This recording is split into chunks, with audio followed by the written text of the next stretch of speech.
Hello. Okay, I think the mic's working now. Can you guys hear me? Wasn't working for a second. Alright. How is it going? Strim. Yes, it is a strim. Cat strim. There's one cat up there. Oh, wrong direction. Up there. CJ. There she is. CJ. Well, hopefully she doesn't fall out of there. Sometimes they like start, or if they both try to go to the top of the tree, they end up sometimes fighting a little bit, and then one of them has to like jump down to the lower thing, like over this part. Yeah. Oh, this part.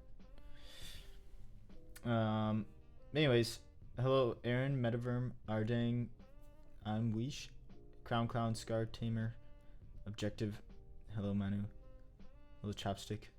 Alright, let's see, there's some questions. Actually super pumped about the Gehirn debating on cryo or gambling. Well, if you go gambling, you are gambling. I'll show the kind of examples on stream. So today's probably gonna be a pretty long stream. That's why I made a coffee, but I think it'll be a good stream. Yeah, I don't know. Well, you'll get to see the cryo today. That's what I'm building.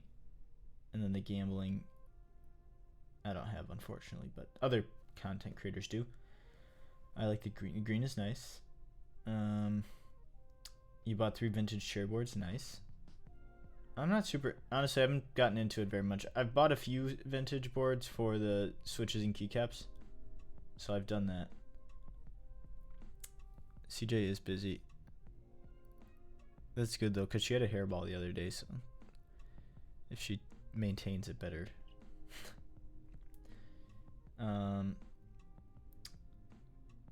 Hello, bananas. Can you please send me a DynaCaps kit or my cat is going to die? Yeah, we'll see. What cat? You don't have a cat. When does the Gehirn come out? Tomorrow.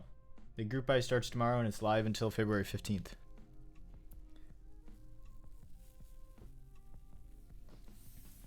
I have to do it. I'm the only person with the parts needed to do an EC Gehirn. How much will it be? We'll go over that. Do you guys want to see the board first or go over the details?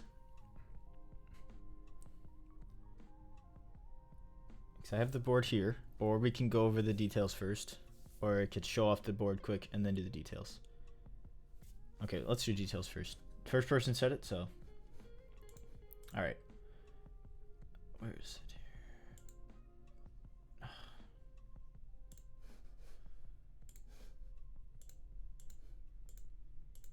Alright. Here is the landing page.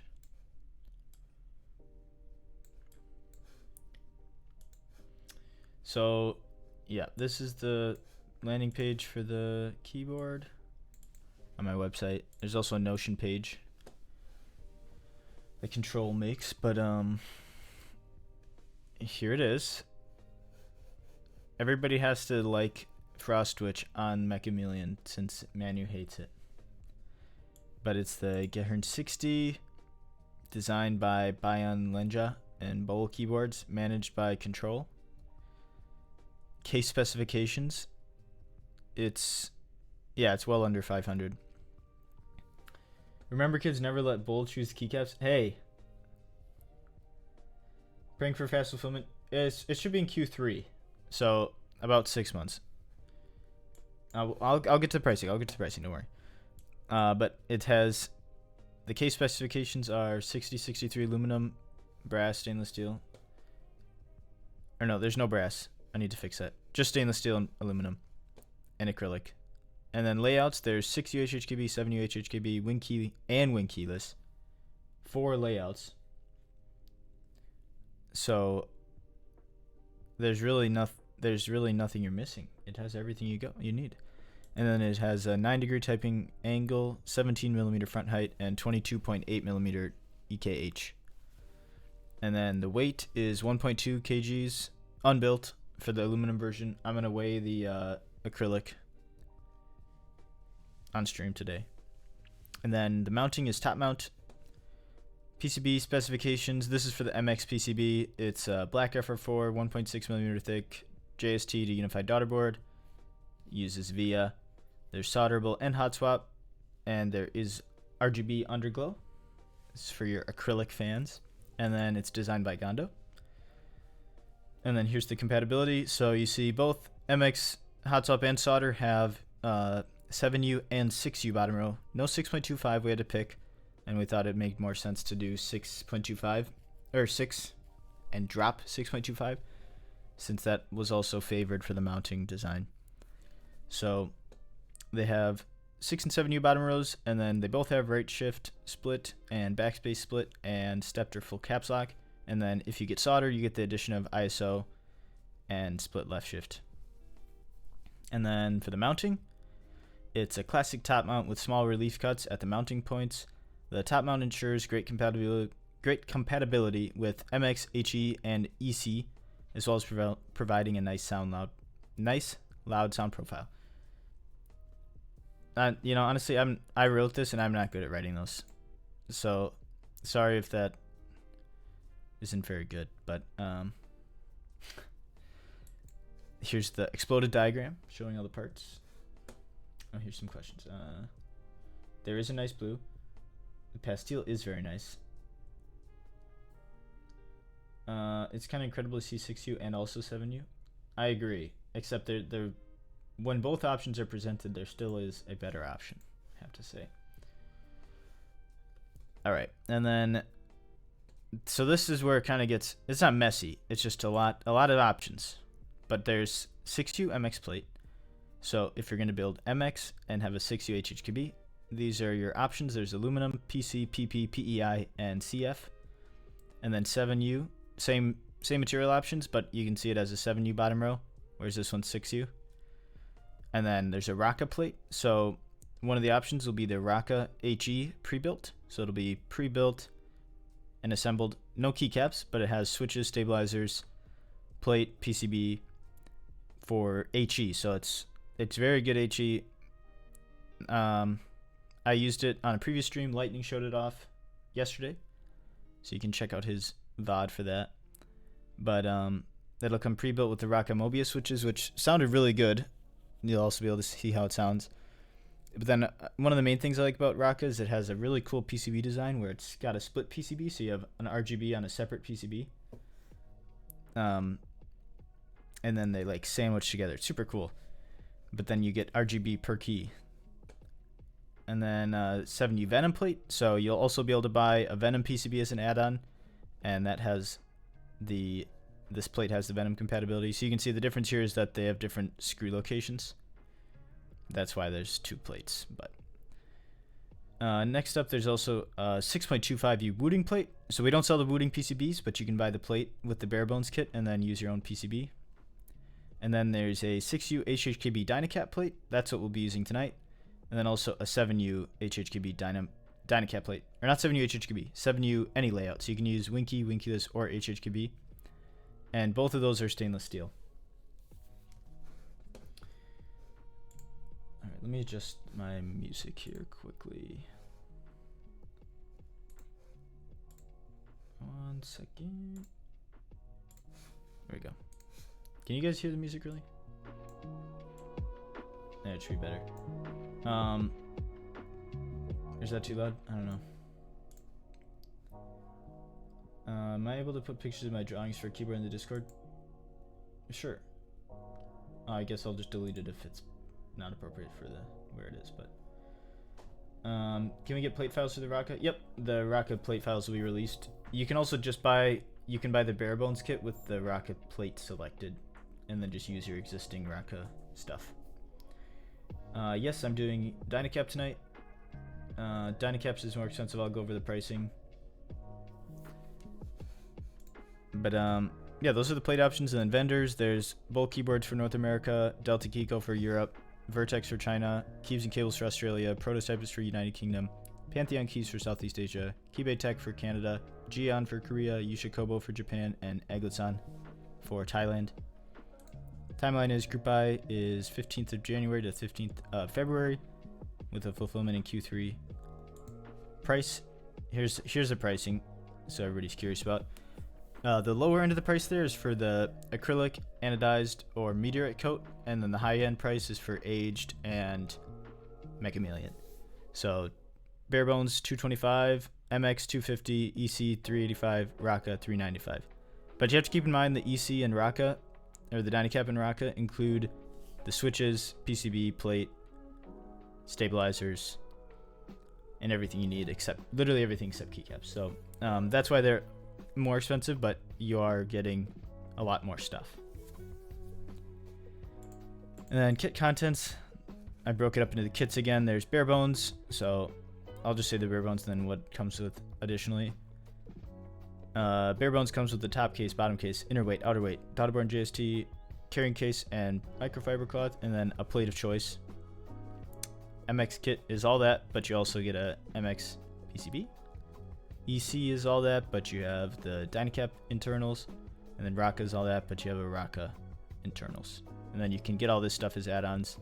So any of the plates, and then also there's a USB-C extender. So this basically plugs into the Gehirn60 area port on the keyboard, which I can show you how that will work.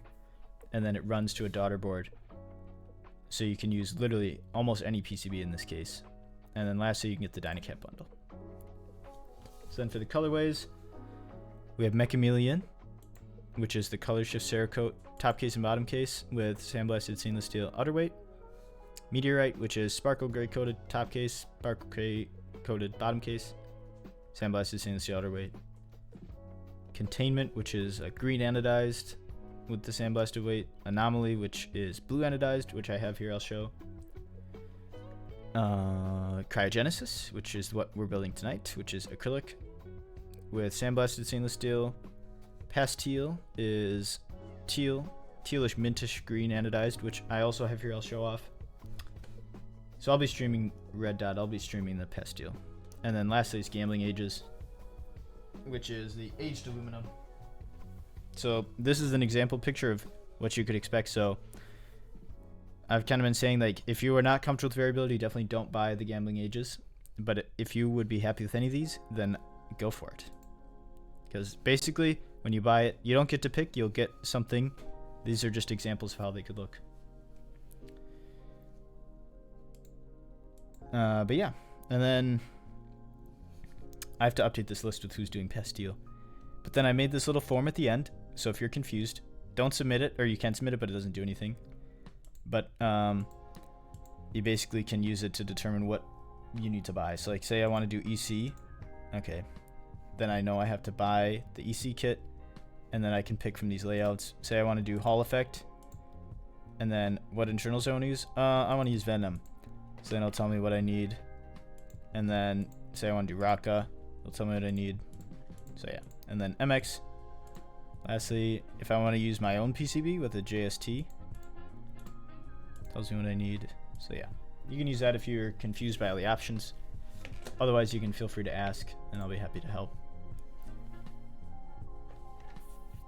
All right, that was a lot of stuff. CJ, I think she's hungry. You hungry?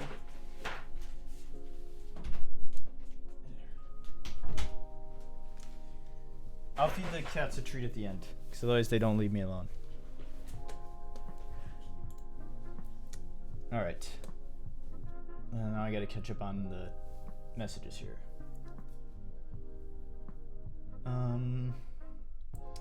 What percentage do I have on MT New Divino Pi being made? I'm not sure. We'll have to see after today. String Pastel. I already responded to that. So curious about the amount of variation on the aged aluminum. Looks awesome, but from the picture, I possibly like some aging patterns more than others. Yeah, that's kind of why it's called Gambling Ages, because you don't exactly know how it'll come out. So if you're not comfortable with any of those options, or even something different, I would not recommend going for it, because we can't offer refunds for if you don't like the color or pattern. Obviously there'll still be refunds if something's actually wrong, like a dent or something, but for color wise and like pattern, we can't.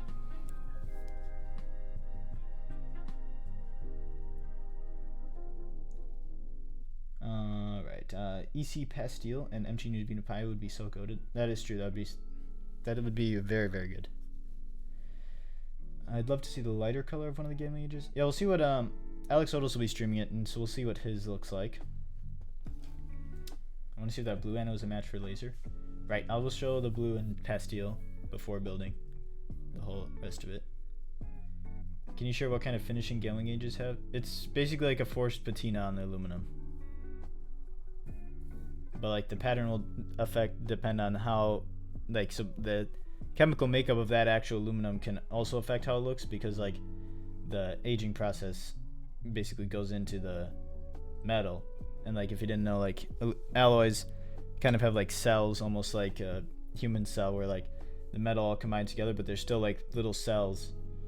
So that changes how, it even changes how anodizing looks, but it's especially exacerbated with the aging. Is that a coffee on the Yes, it is. I thought this might be a long stream and I was kind of tired and I didn't want to be boring on the stream, so made a little coffee. The blue would look good with laser, I think. Hello, Inkblot. Wait, MT New Divina Pi might not get made. It'll depend on how the support ends up in the end. So if you want it to get made, buy it and tell your friends. Group buy is 30 days. Yep, it'll be from it's from January 15th to February 15th. Yeah, Alex is coming back on Sunday. He had a nice break. He had a nice I think he went on a little vacation for the first time in who knows how long. This coffee, oh, it's a rock climbing hold. See, you can like, it's like a pinch pretty much. It's like, grab it like this.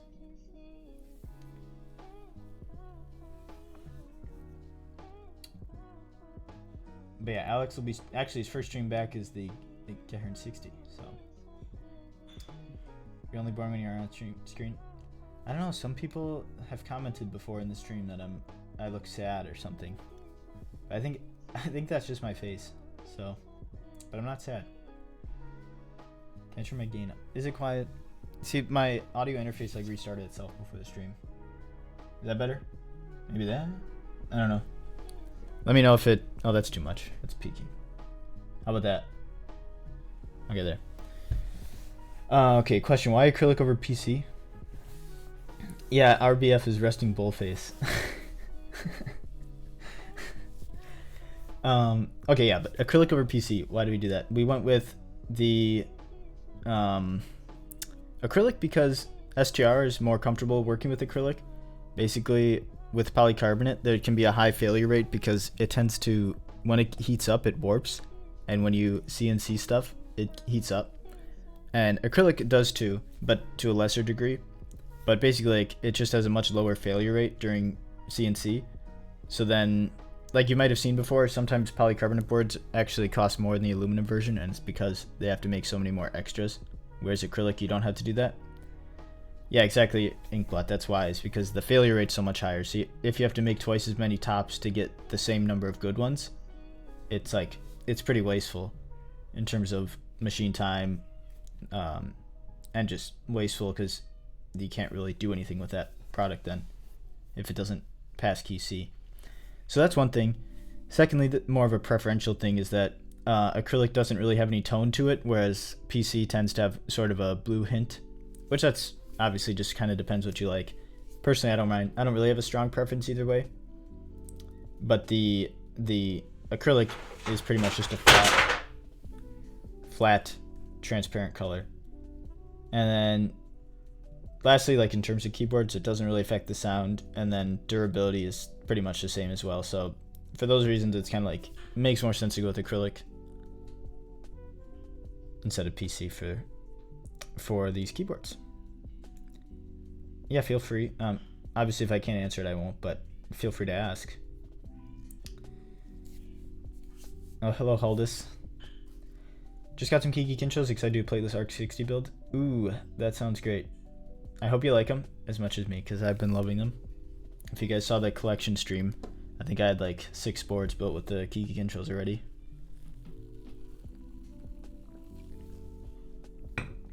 Alright, let's go with the let's look at the keyboards now. We've done enough talking. So I'm going to show the other two first. And then, oh, also, the corrected DCS Nerve keycaps came.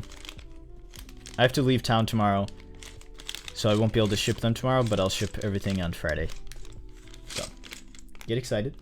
Show it, show it, show it. Show what? The keycaps? Here they are.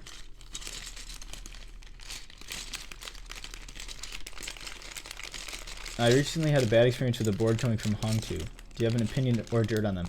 Well, I'm not gonna talk badly about them, I guess.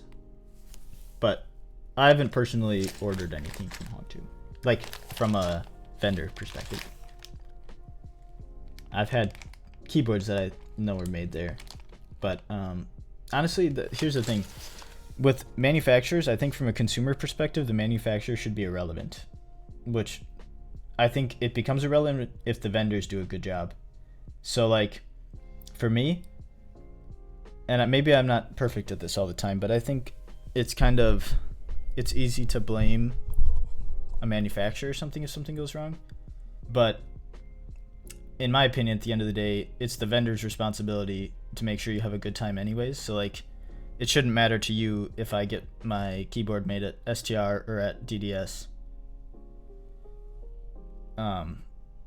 Because I don't think the customer should ever really have to interface directly with the manufacturer. And like, if the manufacturer messes up and it's completely out of the vendor's control, obviously that sucks for the vendor, but that is kind of the vendor's job, is to be the middleman and make sure that the customer doesn't have to deal with something. So like, if STR sends me a bunch of bad keyboards, I don't think it's fair for me to tell my customers, here it is, STR messed up. Like, I think it's my responsibility then to either work with them to remake them, make them with another manufacturer, and that kind of stuff. And I think that's why I think in a hobby like this, we obviously customers know the manufacturers closer than in most other industries, really. But I still think as a customer buying something, you're buying it from the vendor, not from the manufacturer. The vendor is the customer of the manufacturer, not you. So that's how I feel. And if you guys have any more questions or feedback, then let me know. But that's my take, I think, from both a vendor and consumer perspective. I agree, vendors last level QC. Yep, pretty much. Who does the distrust fall on? The vendor or the manufacturer? Definitely, it depends how it's handled. So if you received a bad keyboard from a manufacturer and then you reach out to the vendor and the vendor takes care of it well, then it's fair to not trust the manufacturer, I guess. But I think if the vendor says like, oh, sorry, you're out of luck, the manufacturer did a bad job and we're not going to do anything about it, then I probably wouldn't order from that vendor again, personally. But if they handle it well, even if the product's bad but the vendor handles it well, I will gladly order from the vendor again, because I think when you handle something properly, that shows, at least to me, it builds trust that they would do it again. And then it's kind of up to the vendor to decide if they want to work with that manufacturer again. My vendor said to me it's not his problem that my spider have bent parts and I could not even get a refund and send back. That is outrageous, to be honest.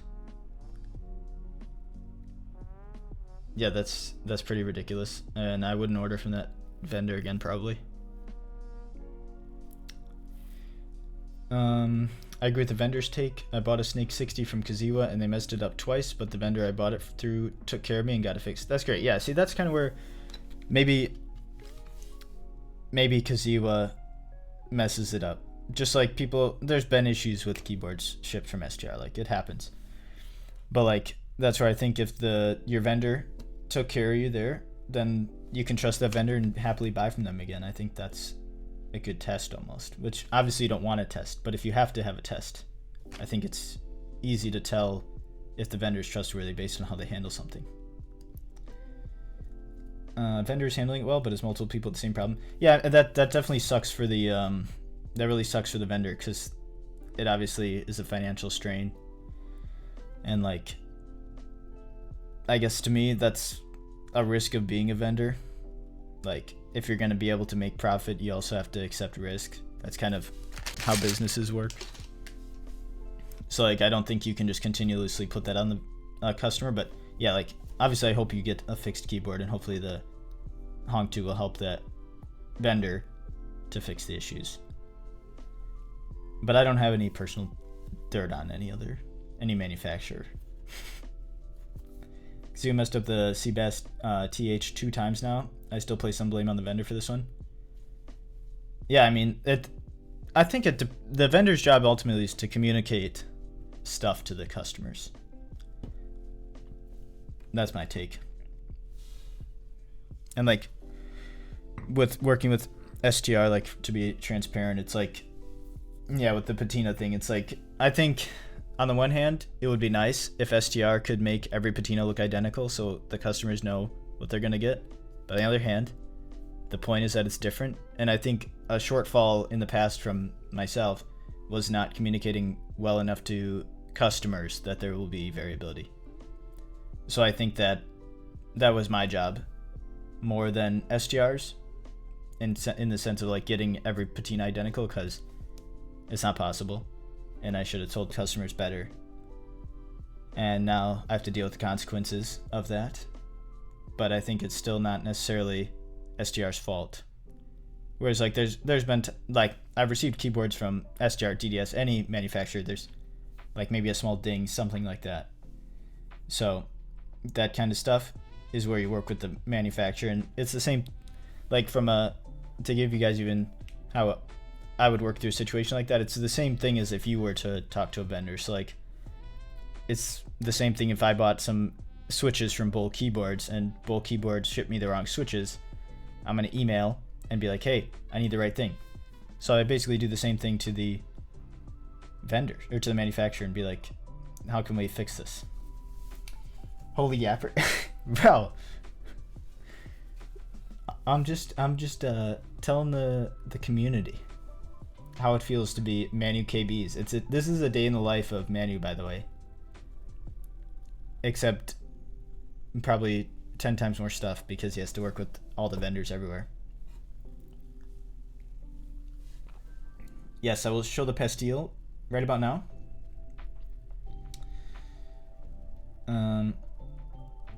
I have one Kaziwa board, and thankfully the group buy went relatively smooth, but I've heard multiple questionable stories about them. Well, that's good to hear the group buy went smooth for you.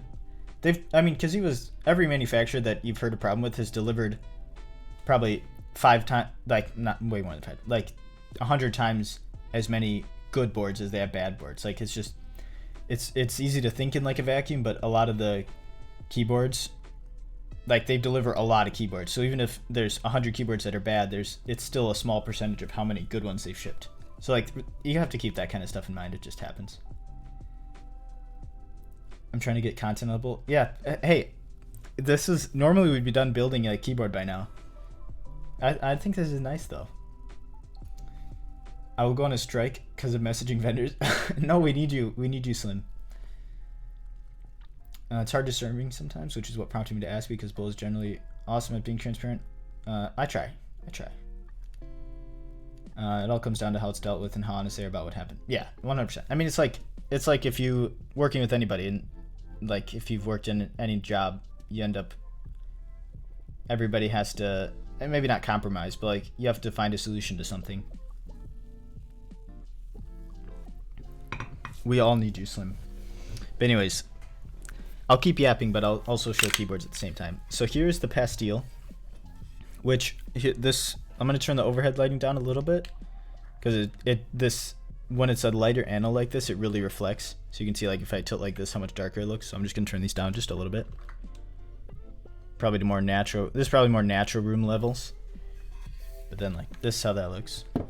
And this is DCS blanks on here. But I have to say the anodizing looks really, really good. Got some stuff on there from the carry case, but yeah, this came out really nice. It's like, I would say it's more of a mint color than a teal, but if you look at compared to the renders, which is why I think Pastel is kind of not misleading, but I expected it to be more teal, but then when I looked at it in person, I was like, this is kind of mint. And then I looked at the renders, I was like, oh, it looks like the renders. But like, I think it looks really nice. And like, it's not often you get to see a keyboard this color. So I think if you're looking for that, this is a good opportunity.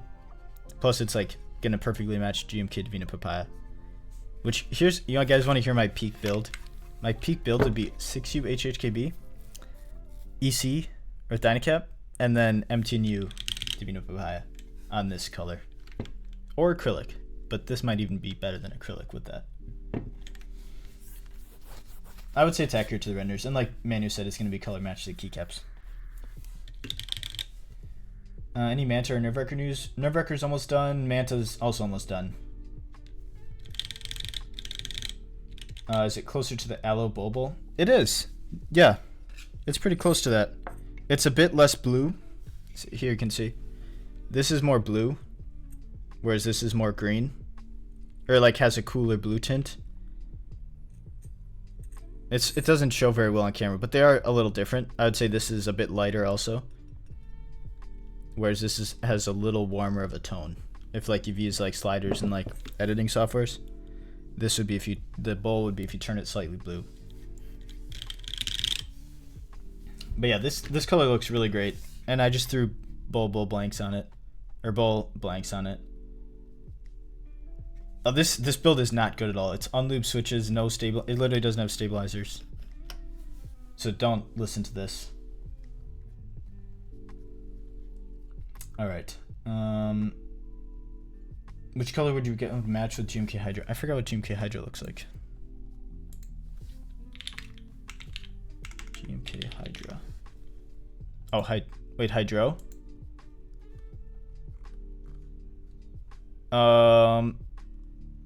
Honestly, aged.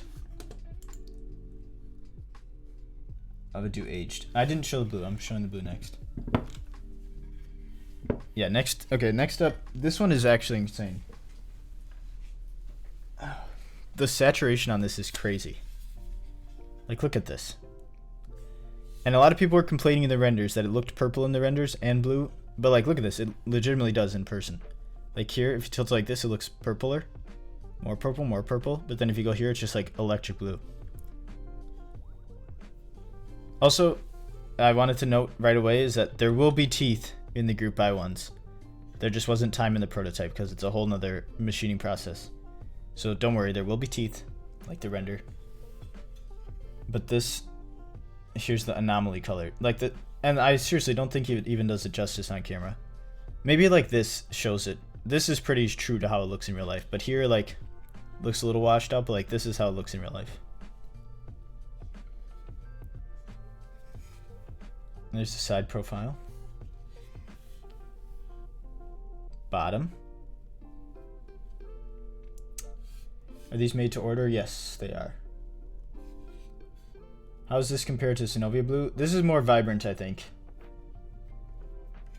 Have you seen the aged in person? Not the Gehirn specifically, but I have the Deacon aged, which I can grab here in a second.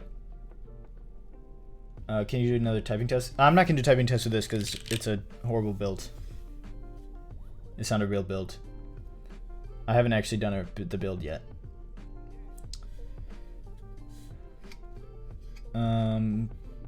Gehirn this and Gehirn that. I can't wait for my oblique. I'm excited for you to build it. I think you'll love it. I'm thinking about this color. This colorway is actually insane in real life. Like, how vibrant it is. I don't think I've seen this vibrant of a blue before in person on a keyboard.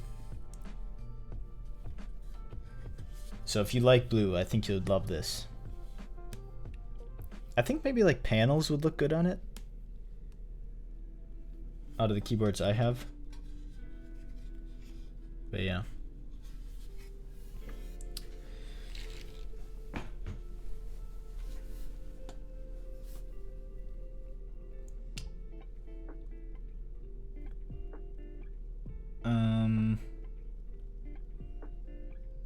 There's only one USB port. I don't have laser. Isn't that crazy? This is the oblique. X Max.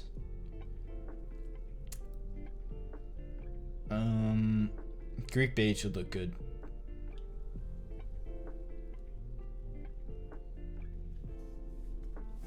All right. Let me grab the one for today, which is the Cryogenesis. Also, this is the case it comes in. Nice Bion case.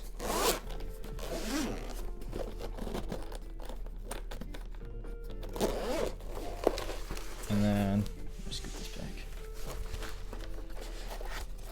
Actually, let's go through the contents up here first.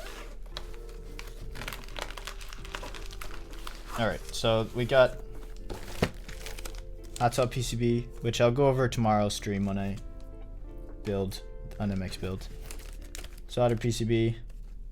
I already explained the acrylic versus PC, but basically it's machines much more consistently, and it doesn't have like a blue tint. And then Daughterboard and JST, and then feet and top mount screws there. And then here's a PP plate for MX. And then here's a stainless steel plate for EC. So this is what I'll use today. Does the acrylic have a similar sound profile? We will see.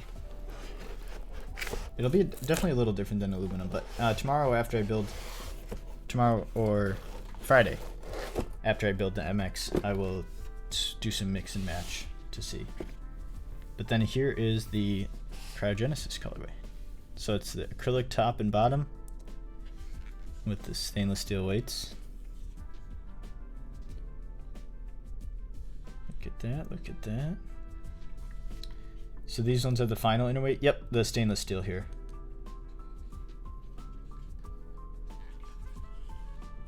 Also, for those who didn't like the engravings, the big engravings, I think acrylic's a colorway for you. It's definitely harder to see. Like this front one here, you can barely see, except at the right angle. In person, it's a little easier to see, but still. So yeah. I have a hot swap socket prong get squished inward, and now the switch tab doesn't make contact with it. Do you recommend to fix? Yeah, if you flip the hot swap socket over and then poke the tweezer, you can usually push back the thing, the little thing, the, what do you call that? Tab, I guess, in the hot swap socket. You can like push it forward like this, because if it's like, if you're describing it, it's like this, right? But it's supposed to be like this. Usually you can like stick the tweezer here and like push it. Otherwise, if you just take your switch pin and twist it, that'll usually fix it also. Can you get a final weight of the acrylic? Yes, I will do that today. Is there downward firing RGB? Yes. Are you shipping with little polishing pads like Norbauer? No. I'm not doing that. So the tabs come from the bottom, not the top? Yes, exactly. The brand name pattern carving under the inside on the bottom shell is a little shallow and is definitely difficult to see clearly. Will it feel better if it is deeper? It can't be deeper because it's too small. So like to get the end mill in there would be too small to go any deeper than it is. So, but like on the anodized, you can see it pretty easily. It's pretty much just the acrylic. But like here, you can see it nicely.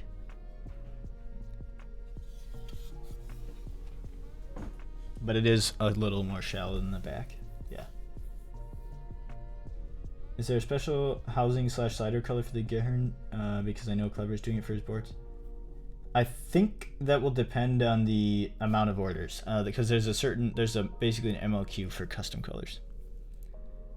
Is acrylic easier to scratch than PC? In my experience, no, they're pretty similar.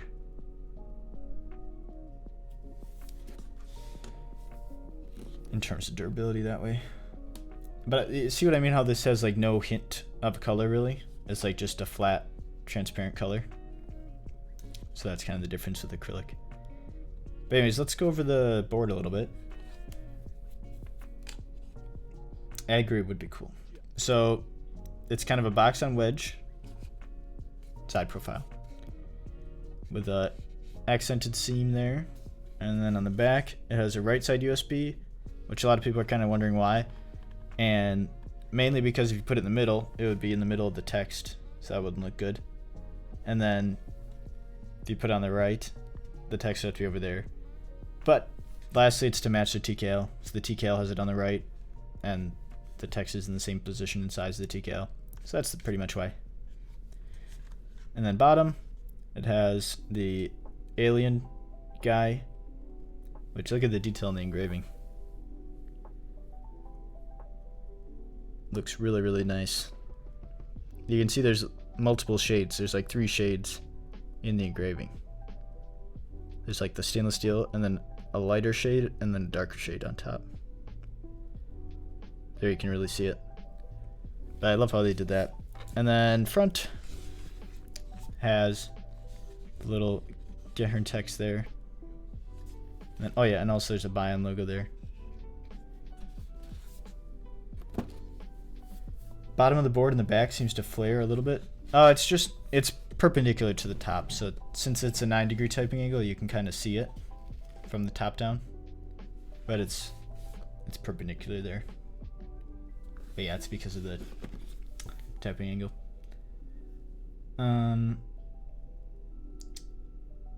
The TI screws on the TKL and the I screw holes look cool. Did you omit that to save costs? Well, those are kind of expensive, but it was mostly because there wasn't a good spot to put them in here. And with acrylic, they would look bad because if you look at it from the bottom, you would just see the threads. So that was pretty much why.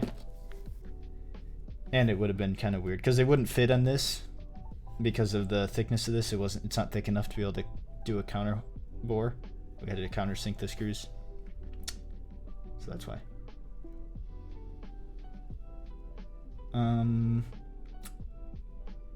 Hello, Alquan. I noticed the weight on Gambling is different. Is that going to make it to the final product? Yeah, the Gambling Ages one has a raw, which actually here, let me grab a picture. Manu took some pictures of his.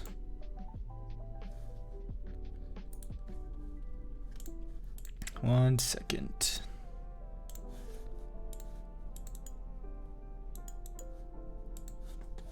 Here is how that looks. So this is how the Gambling Ages one will look.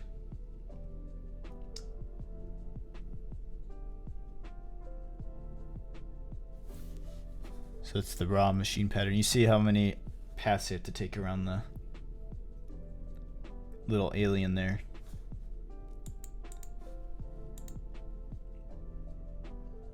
The weight too? What do you mean? I love cats. Oh, yes, good point, Ivans. Good point. The rest of them are all sandblasted, so like this would be the rest of the colorways. But yeah, I think we should finally get into the build. This might take a while, but there's a lot to do because I have to lube the sliders, put the silencing rings. This will probably be a pretty long stream. Is there a way to get the weight alone? No, it'll only be included in the build or in the full unit. Oh yeah, the weight, the only one with a different weight is the Gambling Ages one. We're going with heavier domes. They're 52-gram domes is what I have here. And then I'll check what I have. Let me check. I don't want to say it wrong. Built my DynaCap power the other day and it took so long. Yeah. I built one DynaCap thing before, so I at least have an idea. Oh yeah, they're the uncoated steel. So yeah. I'll also kind of talk about the DynaCap stuff as I go. But basically there's a couple different components. So you have 1U sliders. So these are what is basically like the housing of the switch. And then you have sliders. So this is kind of like a normal stem in an MX switch. So that goes inside of there, and that's what actuates up and down when you press. And then there's silencing rings, which go on these on the top. So like when you have an upstroke, it dampens it and it's quieter. And then stabilizer wire. This one's 6U because it's a 6U board, but if you get a 7U kit, it'll come with 7U. And then this is the stabilizer for the Spacebar. And these are the stabilizers for the enter and shift. And then this is not the final PCB. This is an EC60X designed by Cipulot.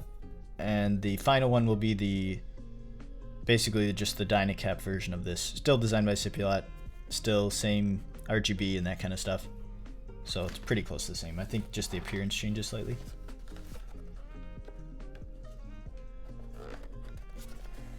Okay, I'll check it menu. And then I have 52 gram prototype domes here. So we'll check these out. Is the age variant clear coated or seal coated? I can ask. Bro, homework is never gonna make me happy. Where can I buy DynaCaps? On DynaCap's website. But if you buy the Gehirn60, you can buy it as a kit add-on. From someone who only uses MX, why would I want to try DynaCap? It's basically, so it's EC. So instead of like a normal switch where the force is determined by the stem shape, this is determined by the dome. And then it also has a different actuation. So like instead of metal contacts, it's when the spring hits the PCB. So it'll be easier to explain as I'm building it, but that is the actuation method pretty much. It's a different actuation method. Will the DynaCap parts in the EC kit be the new dry lube version? It'll be the latest, yeah. Will you need to buy your own DynaCaps? It'll come with the DynaCap bundle. How much is that going to be with the blue? With the blue case, it would be $385 for the full. And then keep in mind that comes with all this stuff, so all you have to add is keycaps in. So it is more than the bare bones, quite a bit more, but you don't have to buy switches or stabilizers. Also, I 3D printed this stuff, these things, to hopefully make this easier. I think it allows you to pop the, oh, maybe it's not that much easier because the mounting points. Oh, that's easier. And the plate, yeah, it comes with everything. You literally just need to add keycaps. But yeah, first up, I'm gonna add these. Let me see how easy it is to add lube after putting them in.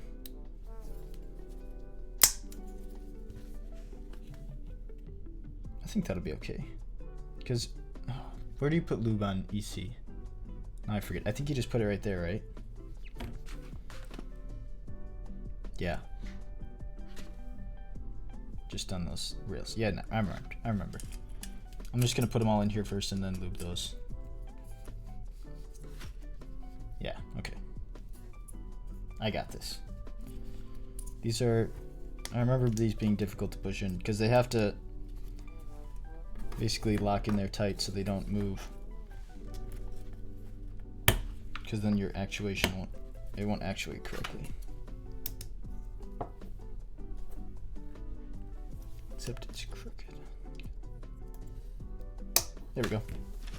So when you're putting these in, you want to try and line it up as flat as possible first so that it doesn't become crooked as you're pushing it.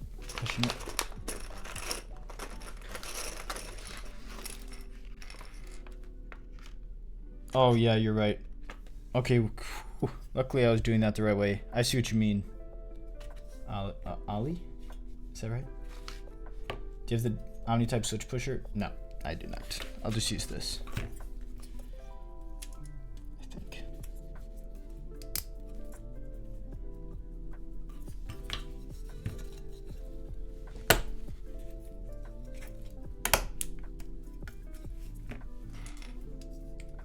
Is this a prototype plate? Yes. This is one of the... It's using the files from Clever.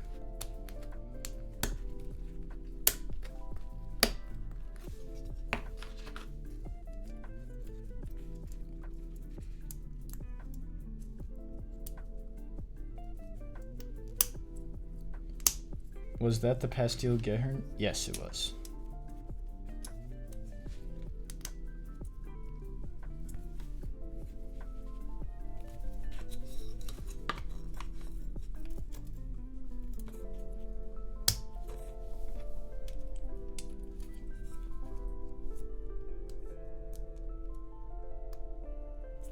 I mean, it's not that bad, honestly. Omni-type. I think the hard part was, or the ones that were difficult, I didn't have lined up properly. So like this little edge was kind of rocking, but when I put it in flat like this, it goes in much easier. But yeah, I wouldn't anticipate this with production.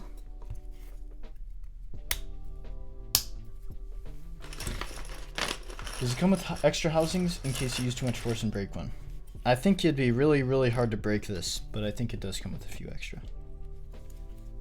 You'd have to really, well, I think so like we have one standard kit, so like if you build wing keyless, you'd have 2 extras.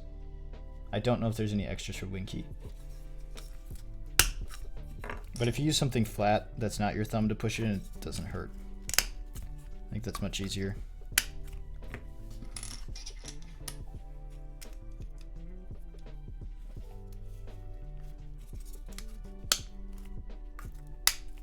Much easier. Versus the regular silenced Tauper in HHEB, what can I expect with DynaCaps? Mr. Omni-type, if you're still here and would like to give a little spiel, feel free. I think Omni-type would have a better answer than me.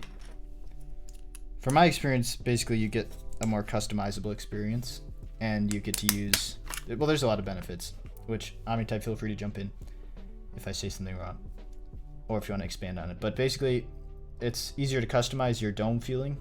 So like they have multiple different dome weights, which is not really a weight because it comes down to the thickness and design of the dome. But that's kind of one of the bigger things for me, is that you can use, they have all these different dome weights that you can try out, and they're pretty easy to swap back and forth. And then it's all custom designed to work well with MX builds, whereas like normally HHKB, you can't just put in any keyboard, whereas with DynaCap, it uses 1.5mm plate thickness, better design like width-wise, so it can fit into a normal case easier. And then the biggest other thing is that it works with MX style keycaps, because normally you have to use Tauper keycaps.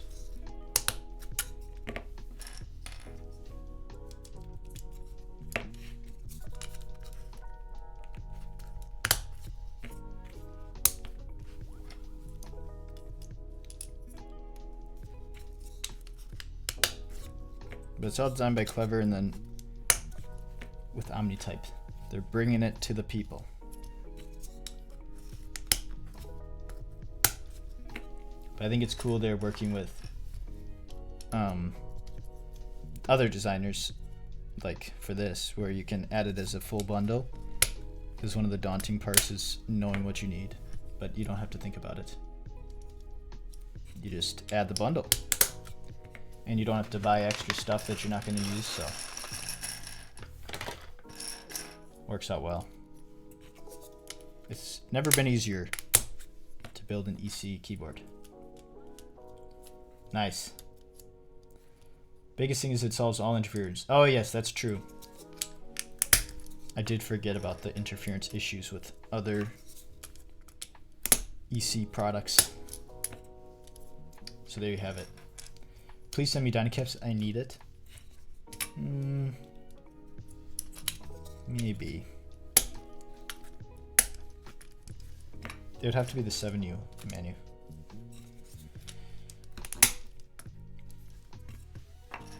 But you already have DynaCap. Are you addicted now? Stab housings are way easier to install as well, very quick compared to OEM. There you go. Yeah, we'll test that. I need to lube the wire pretty heavily, right? Omni-type on the stabilizer. I think I remember how it was done last time, but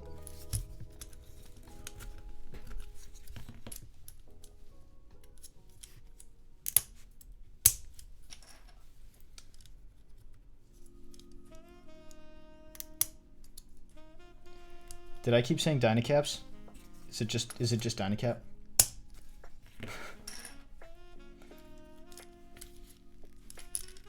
Am I like an old person saying the wrong thing?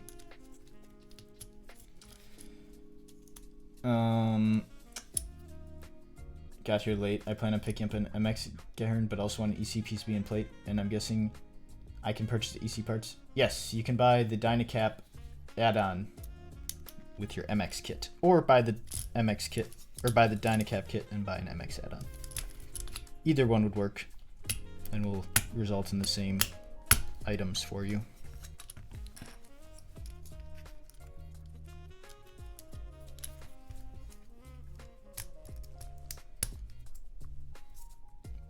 When 82G DynaCap gig chat. I have those. I have that here.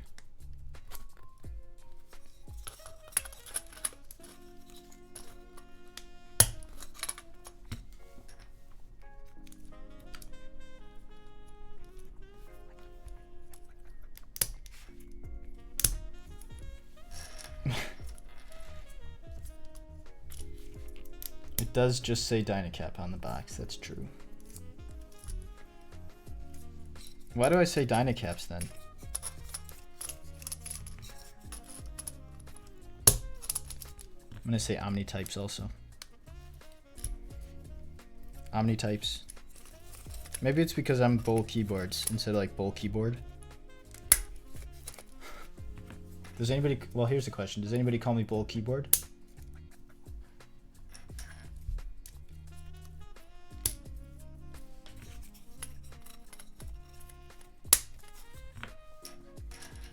They call you Bulls, yeah, that's true. Just Bulls.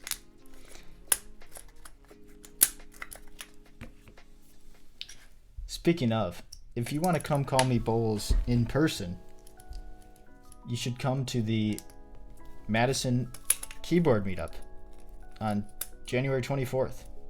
I know probably none of you live in Wisconsin, but if you do, or if you don't and you want to come, we're having a keyboard meetup at the Guild in downtown Madison. It's completely free, and I'll do some giveaways, and we're gonna type on keyboards, and it'll be from 1 p.m. to 4 p.m. and I'll have this keyboard there. Well, yeah, I think I will. I'll have a Gehirn60 here, as well as a Vela, Deacon, some other stuff. So if you want to come say hi to me and the other friendly Madison keyboarders, come by. Madison, it's 2 hours from Chicago.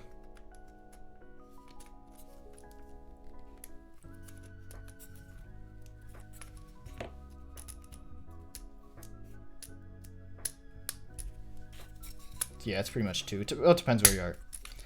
If you're like by O'Hare, it's only like an hour 40. But obviously if you're downtown, it's a bit farther.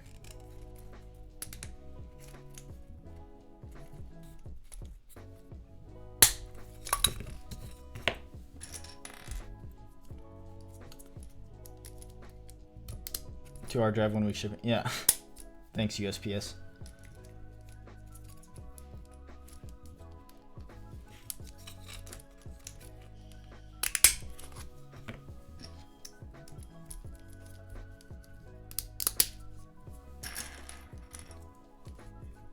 Wow, thank you, Inkbot, for the gifted 10 subs. Thank you so much.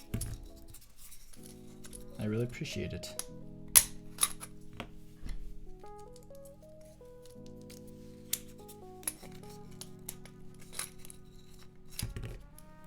Missed you for the holidays.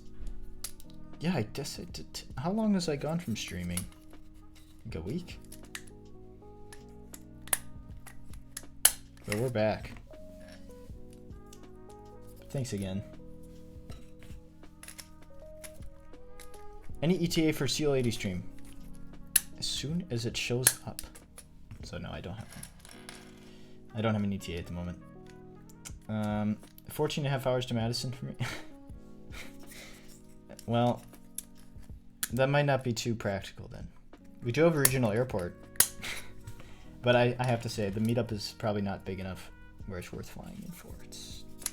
I think there'll be about 20 of us max. That's usually what ends up being about. But I love it. It's nice to catch up with people and make some new friends.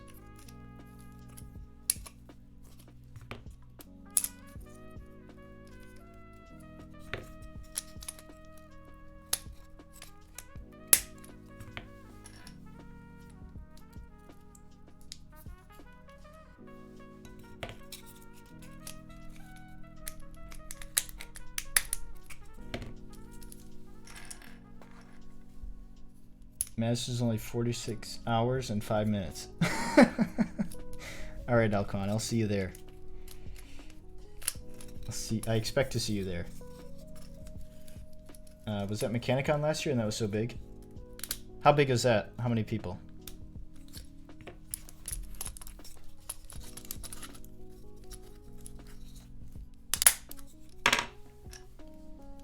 $500. Oh, that is big. I was at the biggest one I think I was at was the Dallas meetup. And that was about the same amount. And then the Novelties meetup was pretty big also. Is there default layout for the rocket kit? Yes, there is. I believe it's split backspace, split right shift, and step caps, I think. And then the bottom row will depend on your case configuration that you pick up. But I think it comes with extra switches. Right now it does. Oh, good driving. Perfect. Are there ever any gals? Yeah, there's usually quite a few. It's a pretty good mix. You definitely wouldn't be the only one. But yeah. Everybody's welcome to come. It's always, I'm trying to think how many people the last one was. We had one in August and there was, I think, about 20 people. But Madison's smaller relatively than the other big keyboard areas. The Chicago meetup usually gets like 200 people. But usually we get a few people from Milwaukee and Chicago to come up to the Madison ones. And then obviously everybody local to Madison.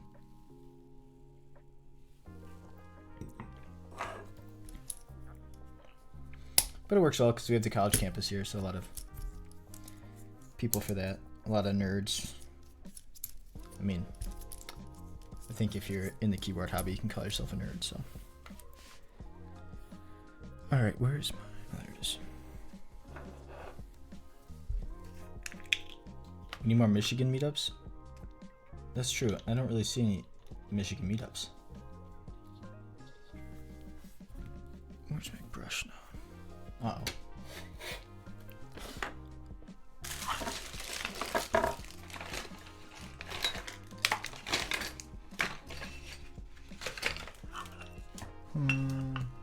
Where did I put that? The way I drink my coffee's geekish. What's that mean? Like this? Or is I doing it differently?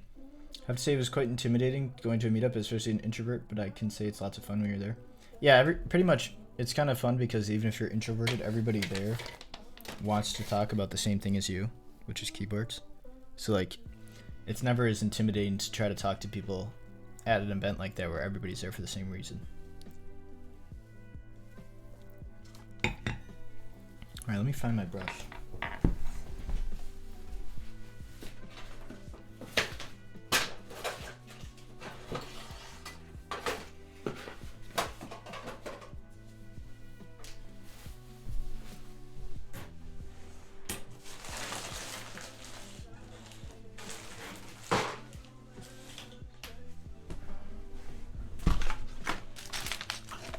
I was right there the whole time.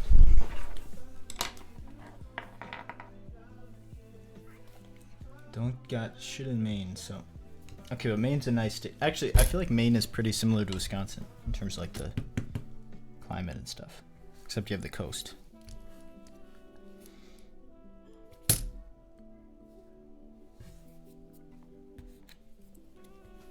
I met Mr. Odos at my first meetup. Wow. Starting off strong. I guess I met a lot of people at meetups. That's the other fun thing, you get to meet a lot of people. And you're all there for the same reason. to win giveaway. No, I'm just kidding. I think I'll give away some night stabs and lounges for sure. Maybe a keyboard. Maybe.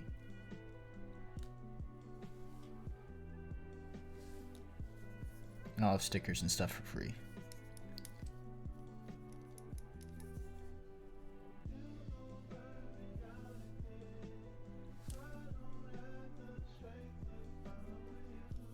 Also, if you're wondering what I'm doing, I'm lubing the housings.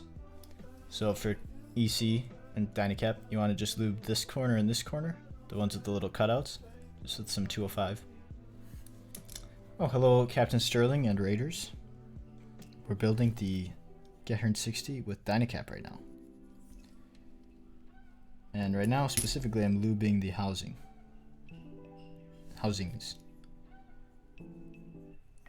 I thought it was easiest. Well, I still think it's easiest to do this once they're in the plate, because then they're kind of all lined up nicely for you. You just go like this.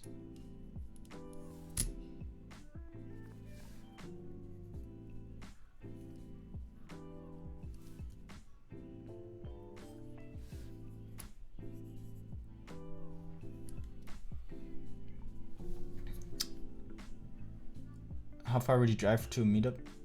Well, I flew to Tennessee and then drove to West Virginia for a meetup, so I'm probably not the right person to ask. If I get a Gehirn60 Winky with rocket kit, what plate will come up with? Will it come with? The one on the landing page, so 7U. You'd have to get a custom plate cut for the 313. I hope to make it to a meetup one of these days, but don't see many near Arizona. There's a lot in California. I think there used to be one in Arizona. I don't know. But there's definitely a ton in California. Which one was it? This one. Oh no, I did that. This one.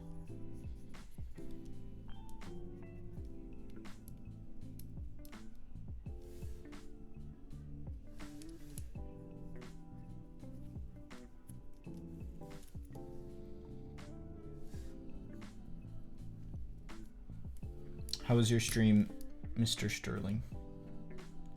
Mr. Captain? Do you still have the same type of packaging and stickers you had at the Chicago meetup? Yes, I do. Would you drive to Michigan? Maybe. Michigan's honestly kind of... Well, it depends where it'd be in Michigan, I guess. Because that's like 4+ hours from Madison.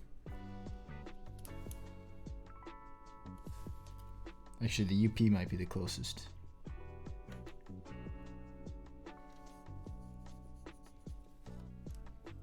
I'm having a bit of trouble keeping track with what I lubed versus not.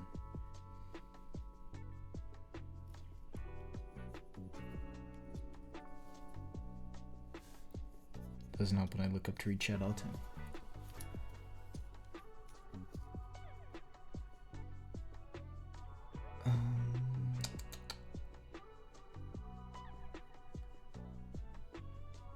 Yes, the 7U is the default scrambler.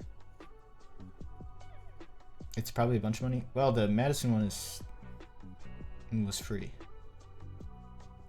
for me to. I mean, I'll give away stuff which will cost money and like stickers, but if I go to meetup, will you give me a hug? Sure, why not? What's my opinion on HJ aluminum? I love it personally. Actually, yeah. I forgot to do it earlier when I was showing the other colors, but here's an example of aged alu. This is on the Deacon, and this is a rapid prototype, but it's an idea of what it would look like.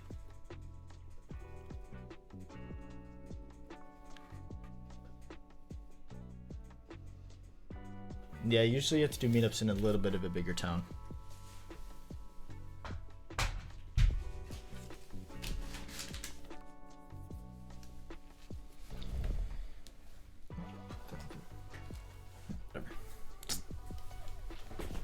Yeah, I love the aged aluminum personally. I like that it's random, and I like that everyone's different. I know that's kind of the downside for some people, but for me that's the upside. And I like that it looks like aged. It looks weathered. It's not perfectly smooth and clean like a silver anodized or something. That's kind of the upside for me. Also, if anybody's better at EC stuff than me and notices I'm doing something wrong, please feel free to point it out, because I'm not an expert. I've done it twice. Once with Toper EC and once with DynaCaps. But I would like to do it as best as possible, so if anybody has feedback, let me know.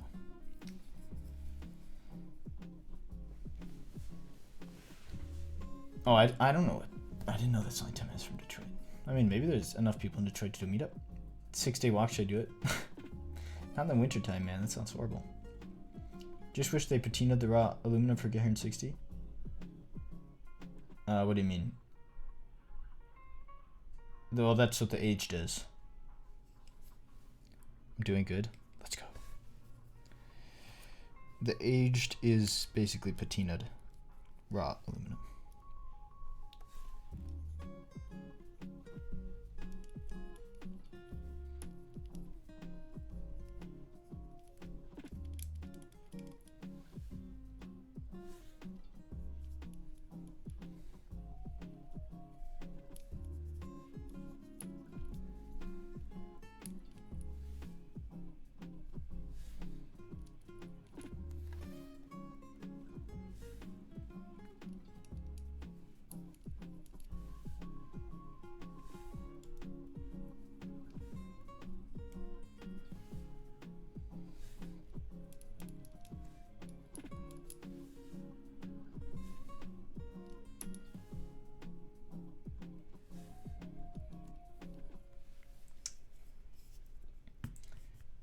If you give me 50% off a Gehirn, I'll start walking.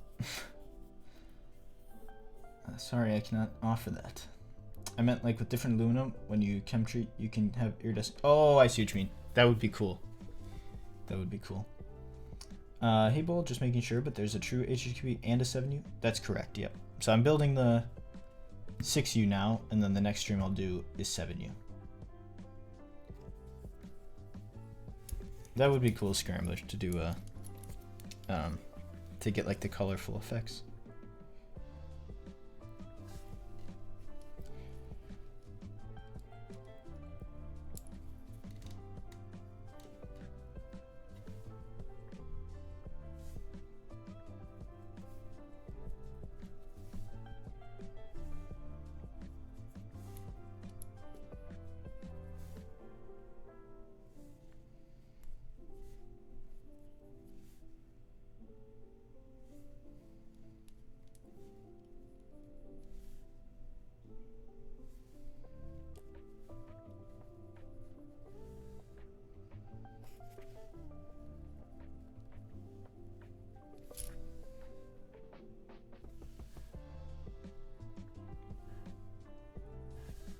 And I think I know I'm gonna silence this build,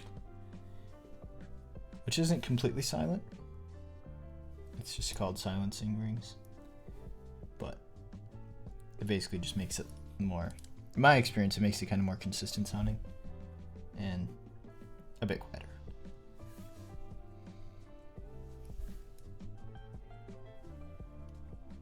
But after I finish lubing these housings, I'll go on to the stabilizers, because I want to get everything clipped in before I start putting springs and stuff, because then when I try to clip, it will make stuff pop out of place.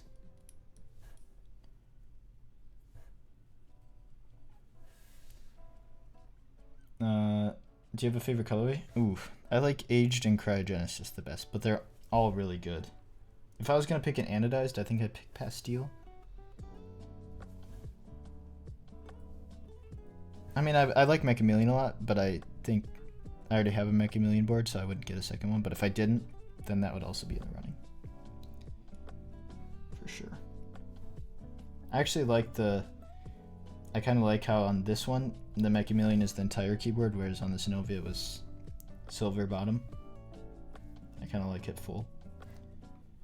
Although with how the Synovia is designed, I think the half and half looked better.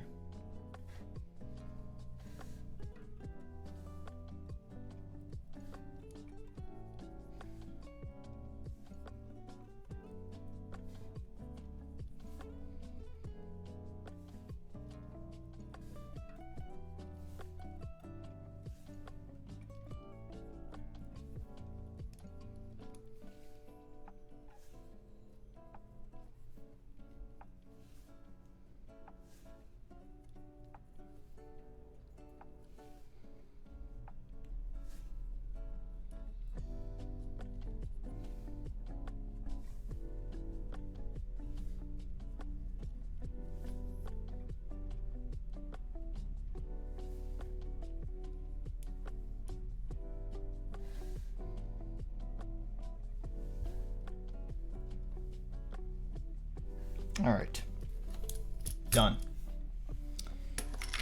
Now the stabilizers. All right. What's Maximilian? It is a Cerakote color shift. You can see the pictures on the landing page. The tarnished alloy, the X23 was good. I mean, that's kind of similar to what this is. That's what the goal is.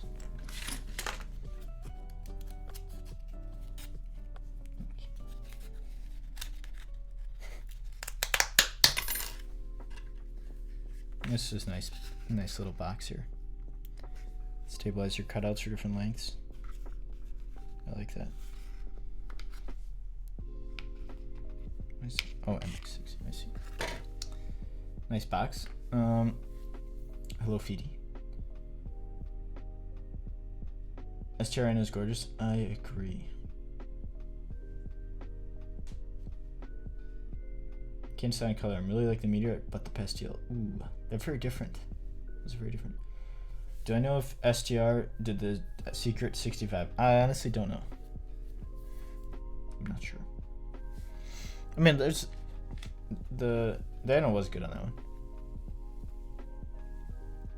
I don't know who made that one. Okay, if somebody could help me here. What do I lube on this? I think I have to put a lot of lube right here, right? But I want to use like dielectric grease. I put lube here and here, right? How does it color shift? No, just like how you look at it because of the sparkles. And then I think I put lube on here and here, right? 205, is that right?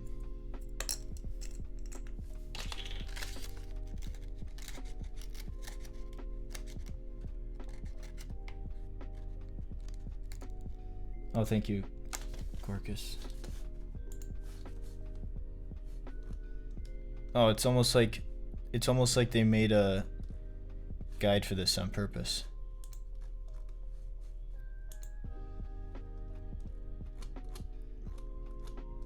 I didn't know this was done. Last time I built it wasn't done yet. This looks great. All right.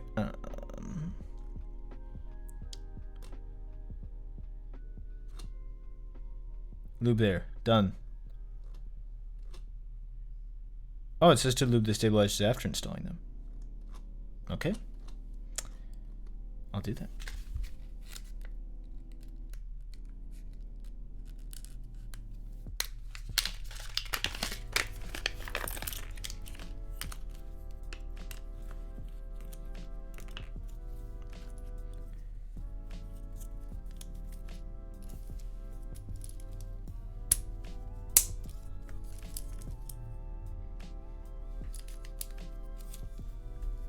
Yeah, Lightning showed the colorway off nicely yesterday.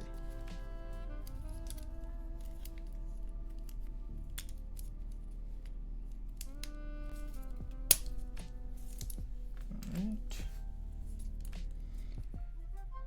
Oh, does this go in? No, it does. It goes this way. Okay.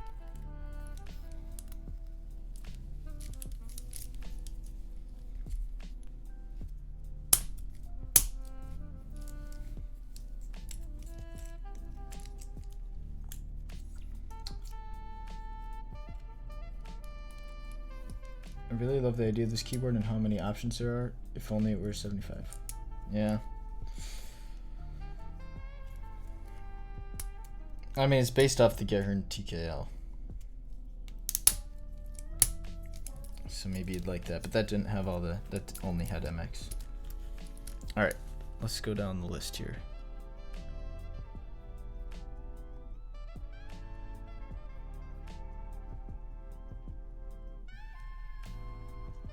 Only integrated plate. Skip for integrated plate. Okay. All right. What do we do?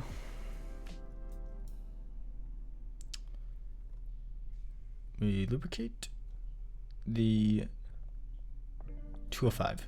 4 corners of 205. Okay.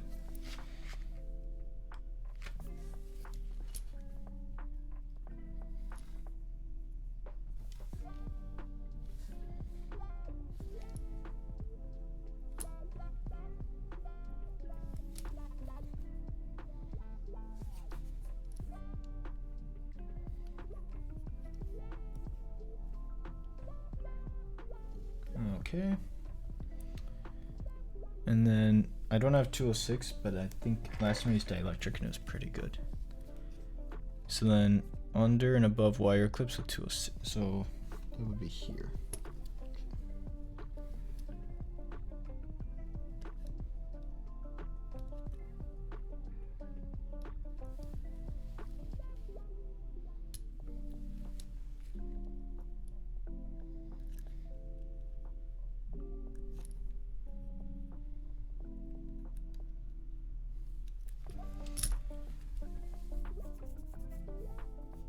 I understand that you have to choose plate depending on whether you want 6U or 7U. Yeah, that's right.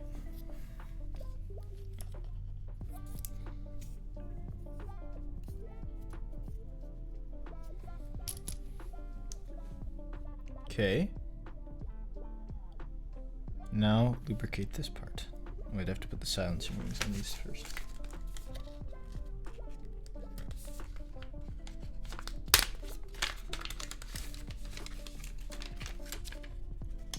So the silencing rings just go right over this.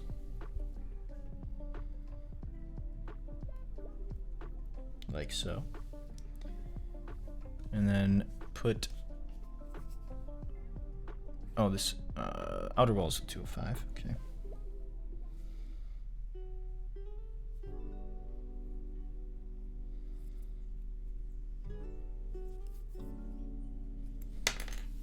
Oops.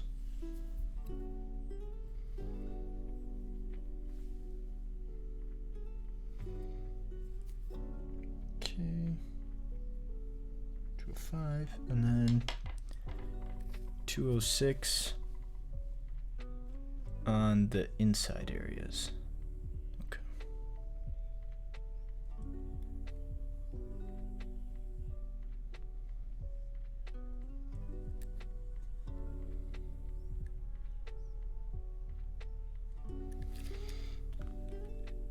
And then we put the wire in.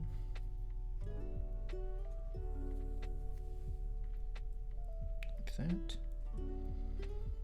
Which I actually don't think I got enough. Oh, that's right. Yeah, okay. So then this goes like this.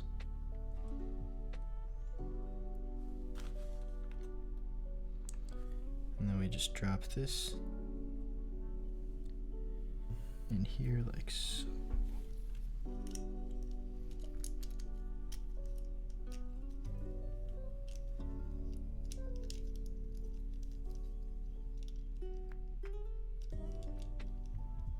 Oops. I like that. There we go.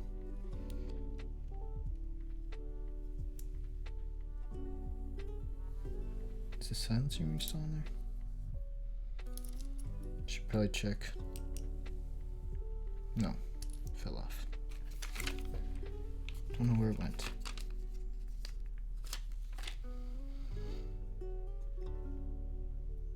Let's try that again. Okay.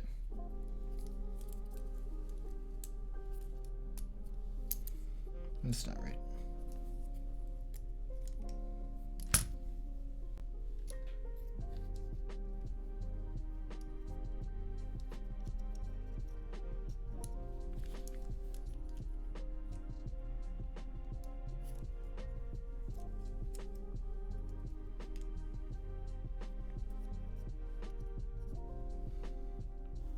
Two-sided, ah, that'll do it.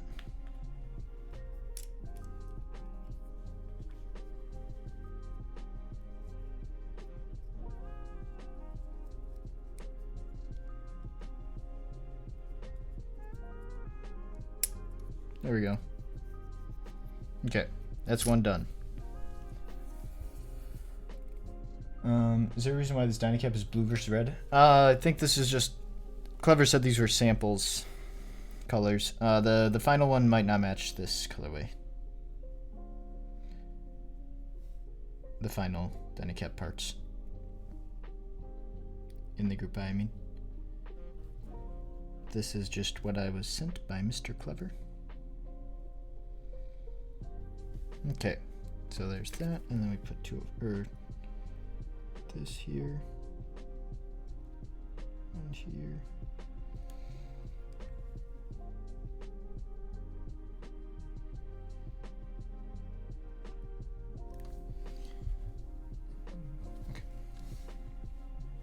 silencing ring. Hello, Clever.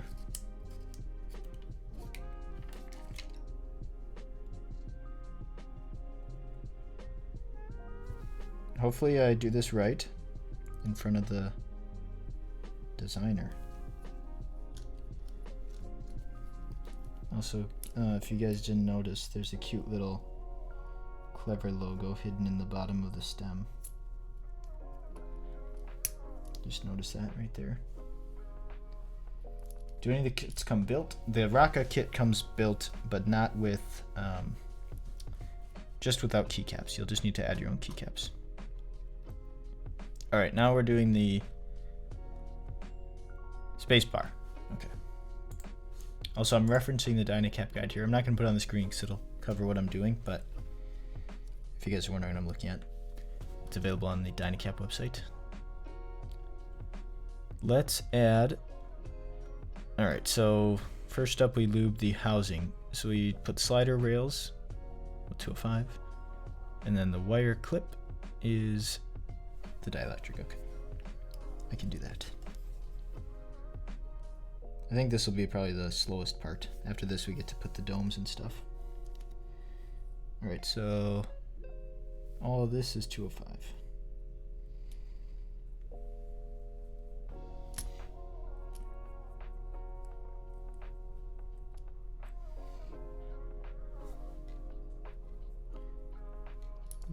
Here.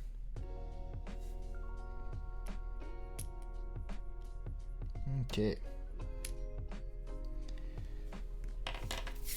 What is Raka? Raka is the HE kit, which Raka is a maker, pretty much, based in China, and they make the Raka Atlas PCB. Is the 60% PCB, and that is what will be part of the kit. And they also have the Raka Mobius switches, which is what it comes pre-built with.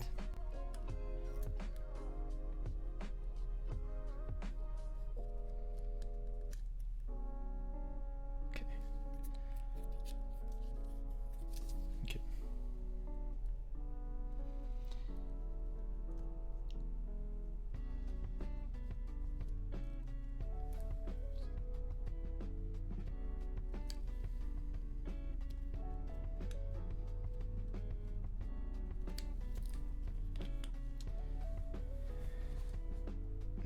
Put a bunch of lube in here.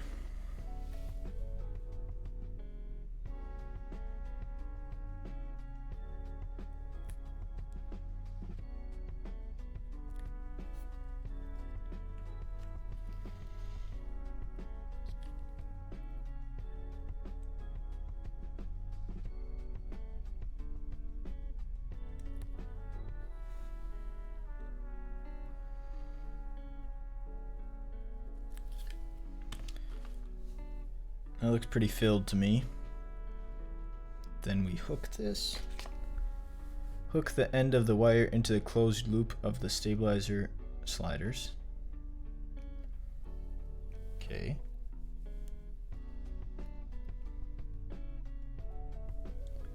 Lower the slider into the housings. And then hook it in. Okay.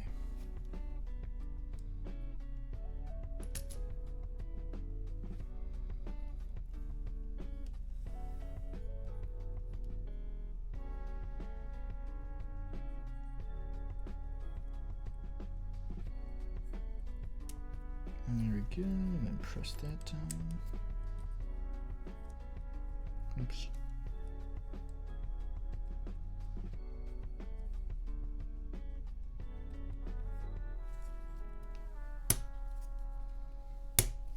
Ta-da, and hope it doesn't tick. The Mobius switches are the WS flex true colors. Yeah, pretty much. They are purple and black, I think, is the Mobius. Alright, now, well, this part isn't going to be as very much fun, but we put all the silencer rings on the sliders. So let's do that. Then we get to play with domes and springs. This is where I'll pull this out, I think.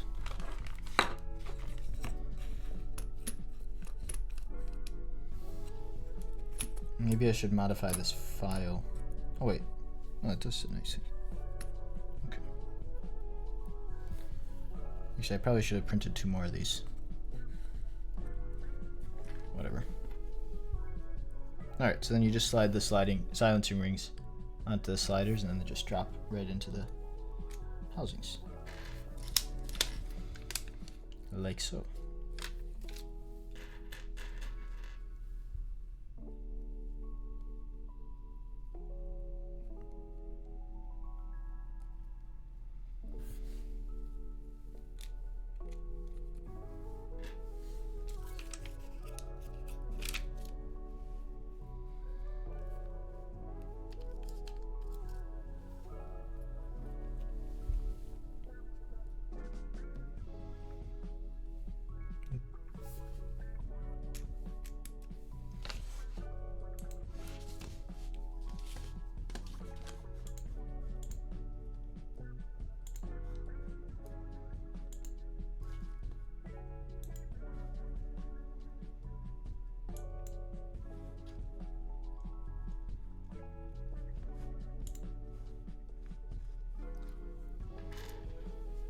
Will the kit be available after Group I? Do you mean the DynaCap? Or just the Gehirn60 in general?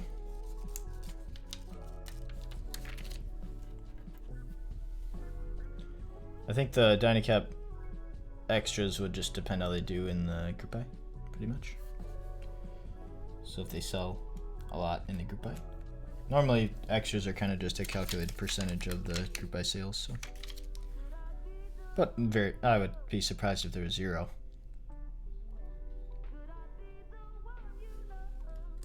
Because I think people seem pretty excited about the DynaCap. Especially if this build turns out like I think it will.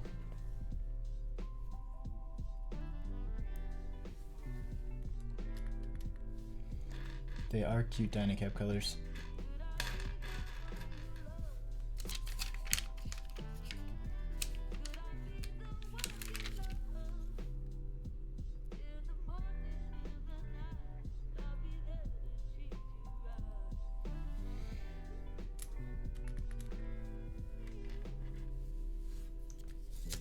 I spent $150 on those Flux, Studio Flux switches and never use them.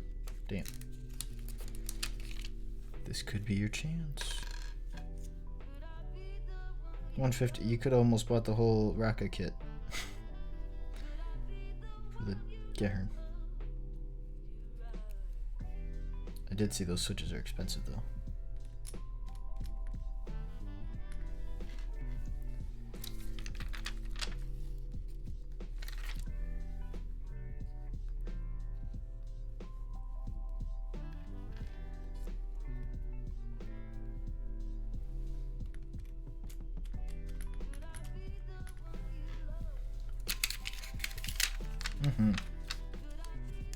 It is good.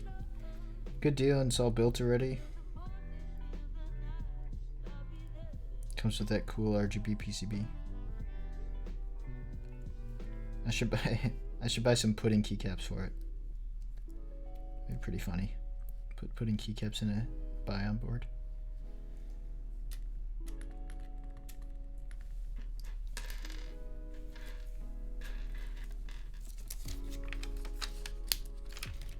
So, I guess this stream shows you how much longer EC takes than MX. But at the same time, I don't know that it is actually longer because you normally have to lube switches in advance. Not always, I guess, but with some switches. So if you factor that in, if I was to get ready like 60 MX blacks, it might not actually be that much longer to do all this stuff, to be honest.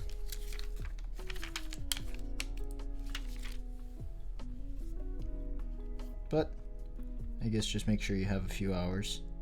To me, this is fun. Part of the fun of building the keyboard is actually doing the stuff. So I'm happy to do it.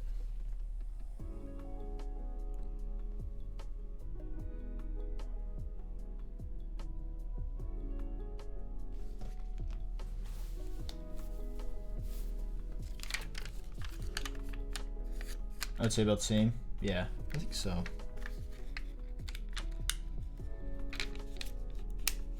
But this kind of, it feels like a little bit like building Legos or something. So I like it for that. I wouldn't want the build to go too fast. Yeah, I agree. You gotta enjoy doing this stuff. It's like people talk about they're excited to exit the hobby. And that's always kind of weird to me because you're, I don't know, it's like a hobby you're supposed to enjoy being in the hobby. And like being in the hobby doesn't even necessarily just mean buying stuff. Like you can not buy stuff and still have a fun time in the hobby.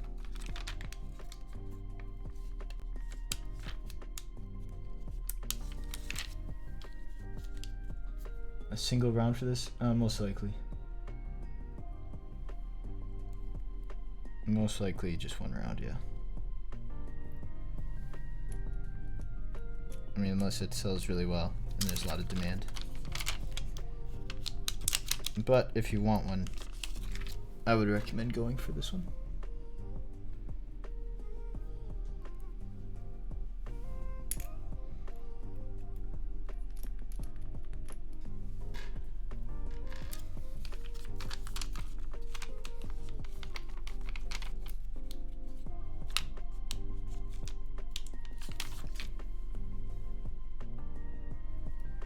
Probably best off asking Omnitype or Bauer or DynaCap about the Bauer stuff. Can't say I have all the answers for that. I thought they sold it all together, but maybe I'm wrong.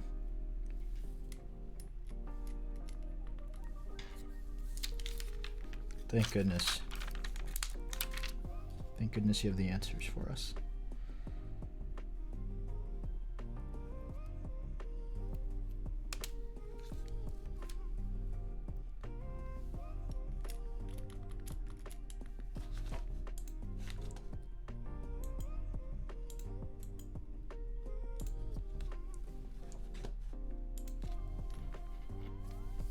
Oh, I see.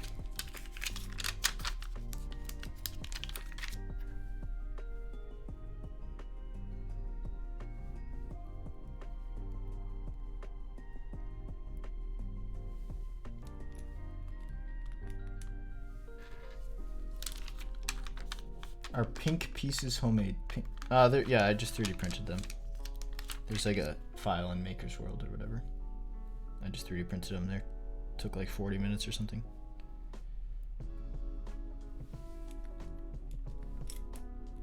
I didn't design it, but they're free online. Yeah, this is where they work well for this job. I think I would print probably 2 more though. I think I probably should have done that. I don't know why I only printed 2. I think it would be much easier with 4.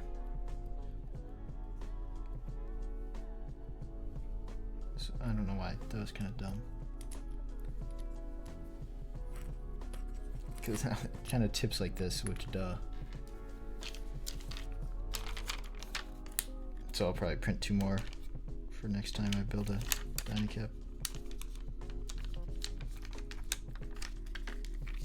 Or if I mess with this one.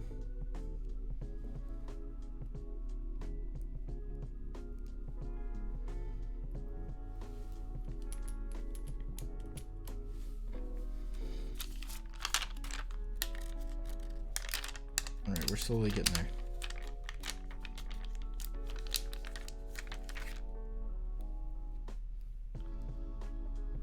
What 3D printer to use? I have a Bamboo X1C.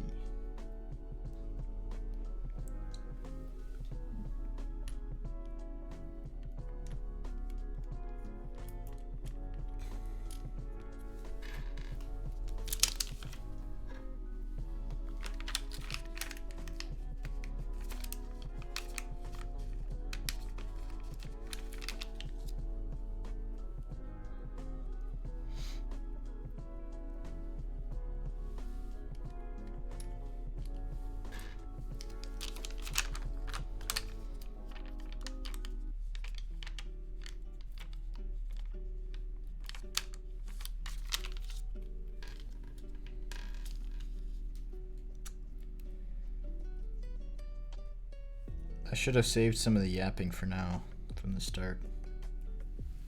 Now I feel like I ran out of stuff to talk about while I do this. Do you guys have any questions for me?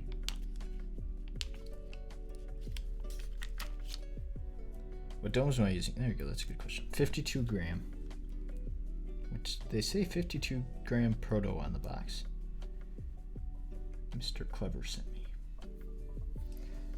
The springs are just, yeah, the domes is what determines the weight. The springs are literally just the actuation thing, pretty much. Hey Bo, will there be any extras of oblique, specifically linen? I'm a bit confused on how the pre-orders. Oh yeah, that's a good question. So the obliques, there was some in stock and some pre-order because not all of them arrived to me at the same time. So I had the in-stock ones were the ones that are here and ship on the normal 1 to 2 business days. And then the pre-order were ones that were on the way. So, but now I have them all on hand. So I just need to update the listing, but I need to go to the warehouse and count the final amounts because I think there's a few that aren't listed, but I don't think any of them are linen. But that will be updated over the weekend, and they'll all be in stock then.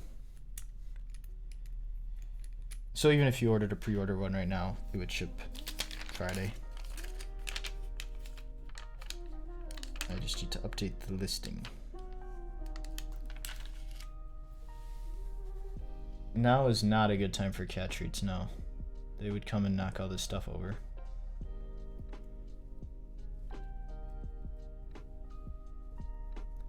If you could experience any keyboard again to relive the experience, what would it be? That's a good question. Like one that I really like typing on? What does the spring come with the kit? It's the conical springs uncoated steel.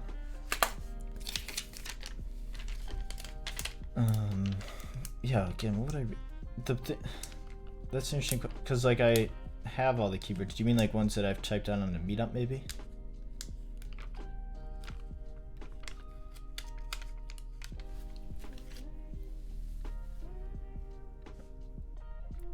What are your thoughts on the Onyx switches for the oblique? I should be receiving mine tomorrow and trying to figure out what switch to use. I think that'd be great. That's a great combo for it, especially on like aluminum or something. I'm assuming there's no second round of the oblique anytime soon. There could be some more coming. Maybe a little leak there. Not the same color. They're not like immediately coming, but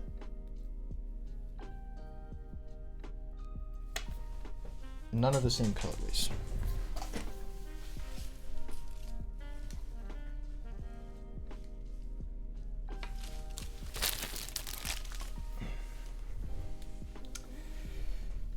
Sure, typing under nostalgia or whatever. Oh, okay.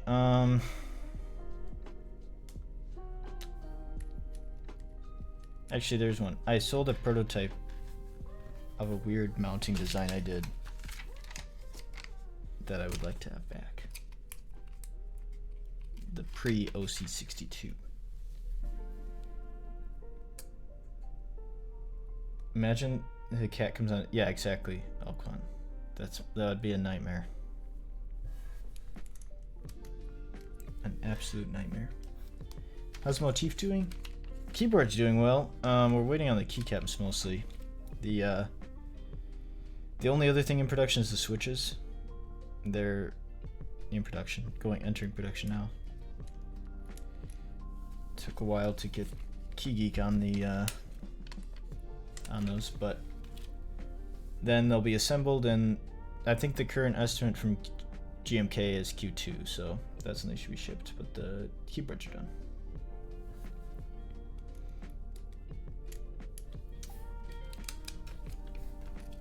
Got an aluminum plate, but also think about using larges. That'd be good too, for sure. Make Mini does kind of look like that, with how it changes in the light when you look at it differently. It's true. I got them bootleg blue sliders. Hey, it's just whatever Clever sent me. I do like them though. They look nice. My Pangea Mini with larger stop me using from Cycle 8. Yeah, you gotta show it some love still. But I'm glad you like your Pangea Mini.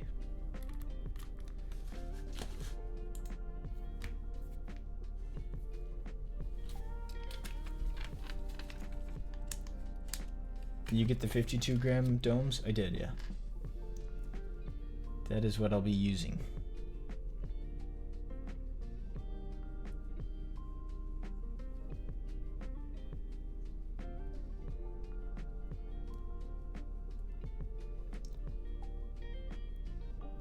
Oh, nice. Wait, just Beachy already shipped? Dang.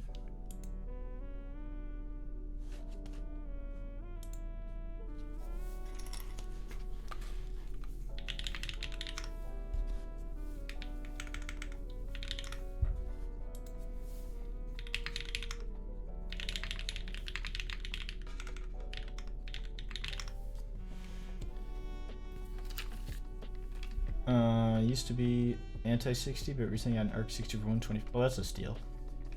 But yeah, 60s are the best. Once you start using them, you fall in love.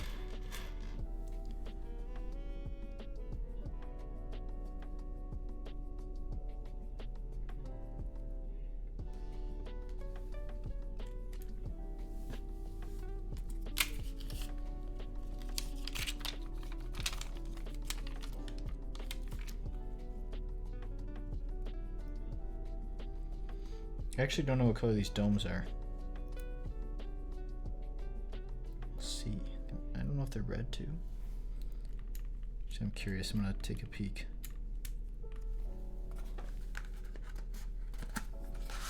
Oh, they're also blue. Oh, I did look earlier. Duh.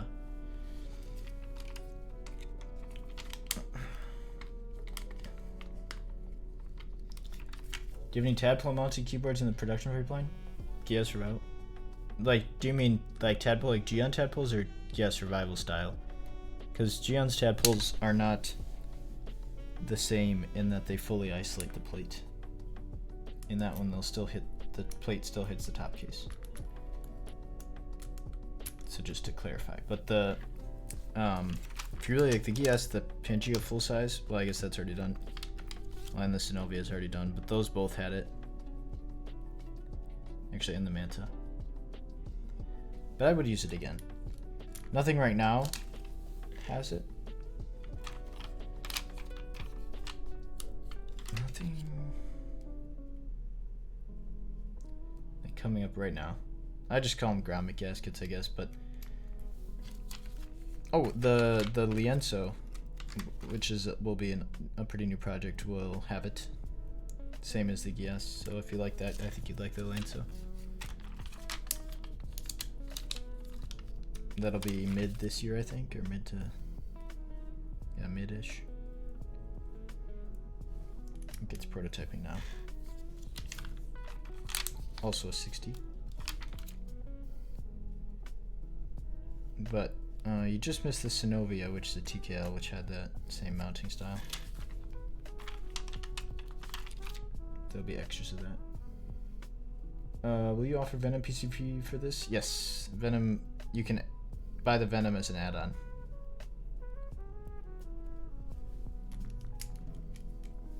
So if you want to do that, you'd want to buy the bare bones kit and then buy the Venom PCB as an add-on. I didn't make it a whole separate listing just because I already have 4. So yeah, you can get the Venom. The only PCB that we're not selling that works with it is the wooting. So you can pick the plate and then buy the wooting module separately and then put it on there. The other day you were typing on Gehirn F40. How do you like it? Man, I don't know if I can get used to it, honestly. Like, I don't know that I would design one because I'm having trouble getting used to it. I think it just doesn't flow well with what my workflow. You'd still need to pick up screws. No. If you buy a Venom PCB, it'll come with the screws.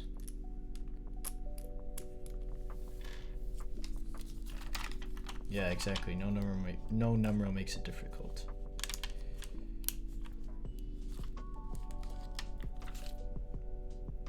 How does it feel to be the fastest gun in the West when it comes to answering on multiple servers?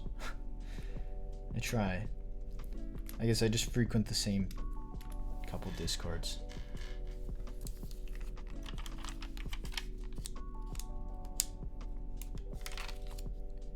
But I do like answering questions.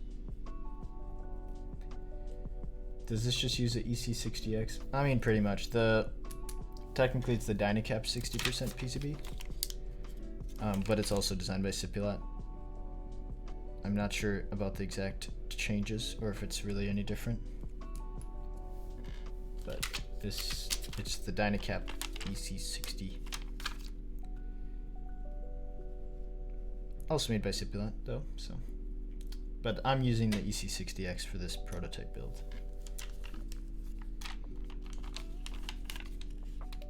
I could get used to 40 XT, I feel. But not a normal 40. I like how XTs like look, but I never end up using the XT columns, honestly.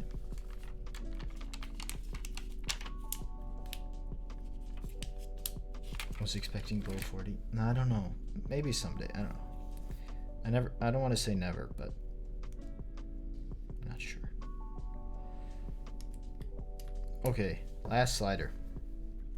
So now we get to do the domes, and then I think after that's my least favorite part, which is the springs.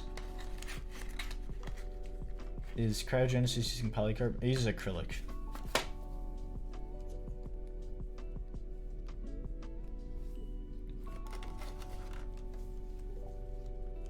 The black two use DynaCap? They are.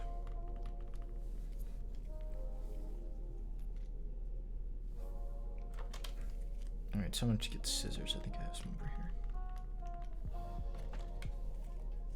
I'm just gonna lay out the full size sheets first and then cut what's necessary at the end.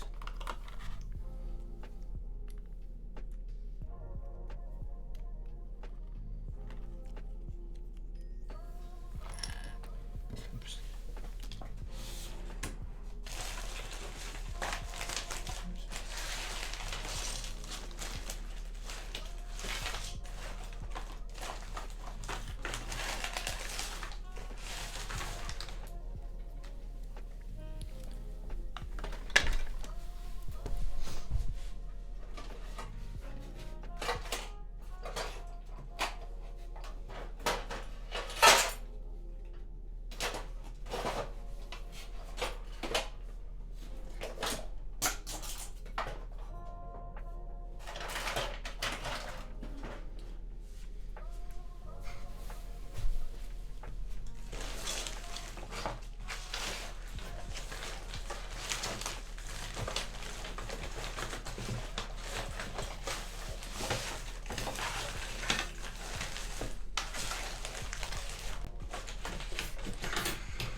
Kind of down to try any new switch. Onyx or Y3? I prefer Onyx personally. They're deeper. I don't really have an opinion on DN work except that I heard he was complaining about DCS nerve, so that stinks.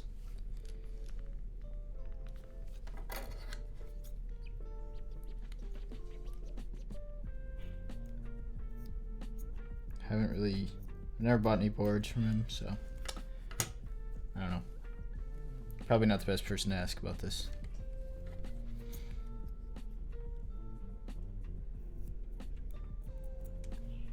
Right, these three here, single ones here, here. We need 2 more singles. Am I complaining? He was saying it was expensive. That we were overcharging. Because I think he was running a different key set at the same time that was cheaper, but at the MOQ, doing the custom neon color added like $40 per kit or something like that.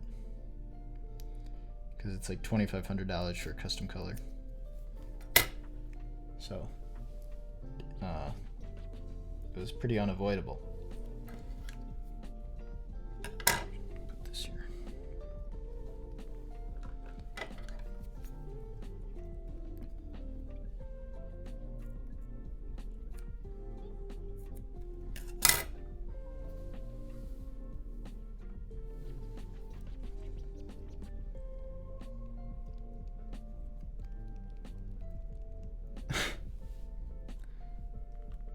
Sounds like you are not a fan, huh? I mean, I don't care what people charge for keyboards.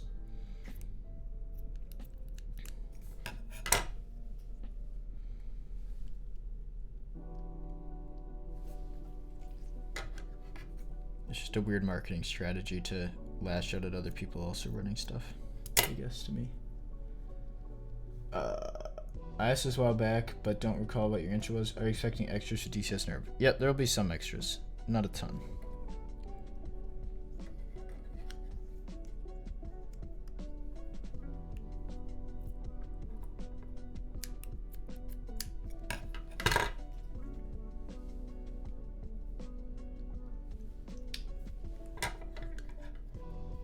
When you did the Gehirn in HE, did you like feeling? Yeah, I mean, it felt pretty much the same as MX.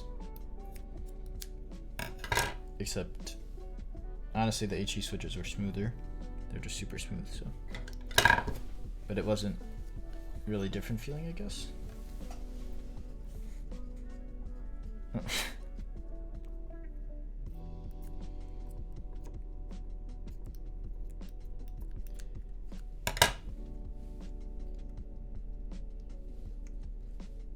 Okay. Time for springs, and to really try not to drop this.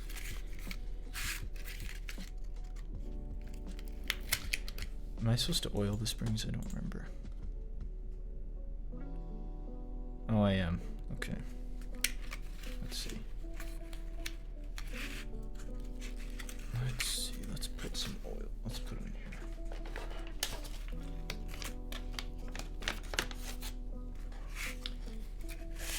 Happy to see a fellow Gatoron Switch enthusiast amongst all the HMX Hype Monopoly. I do love Gatoron.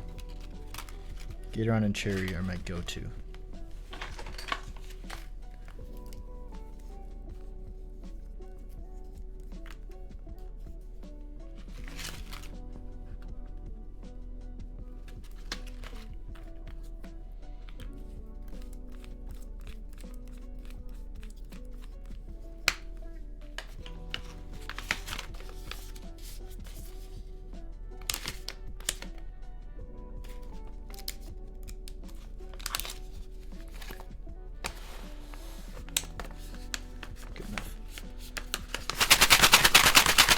Oh, it's too late.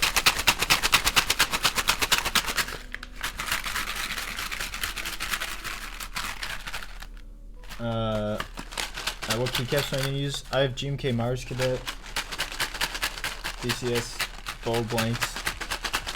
I don't have that many 6U bars somehow. I found it interesting bouncing between servers that there are those that only use vintage sets and boards, some that only use DCS or GMK and collectors, different flavors in this tiny hobby. It is fun.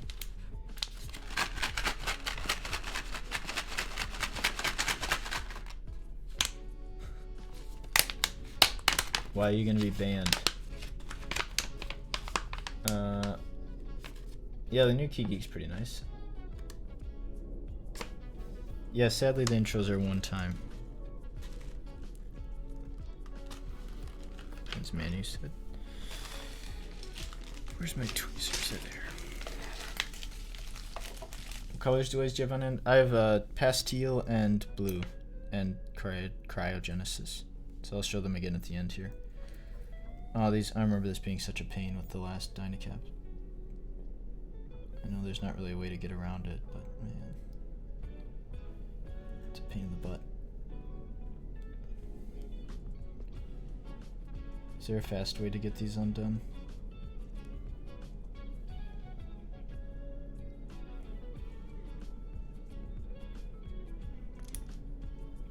I'm sorry, Manu. Go to sleep. You can watch the VOD.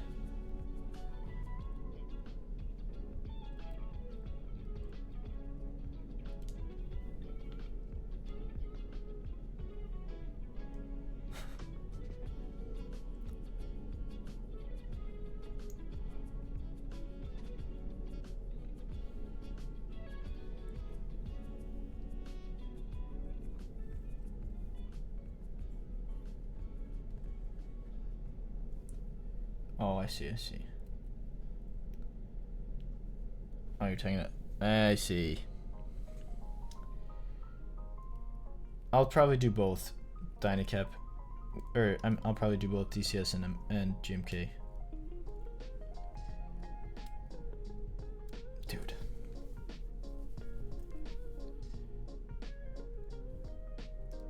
If I ever finish separating all the springs.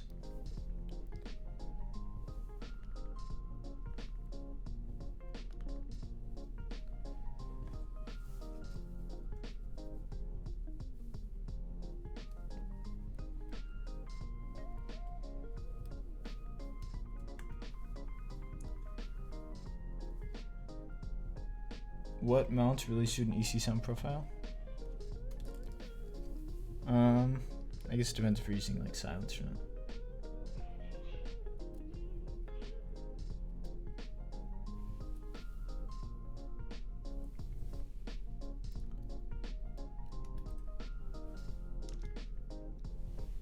not. I think like top mount works well. It has to be pretty stiff. Or it ends up being pretty stiff anyways because of all the screws between the plate and PCB that are necessary for the EC to read correctly.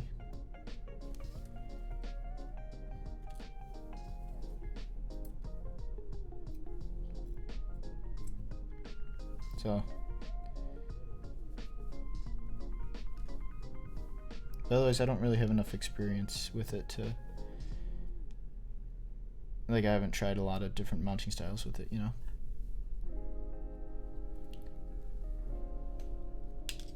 I do, yeah, top mount isn't my favorite for MX to be honest. I'd rather do something more fun. I mean, I'll use it.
More than 100 people, you famous streamer. Wow.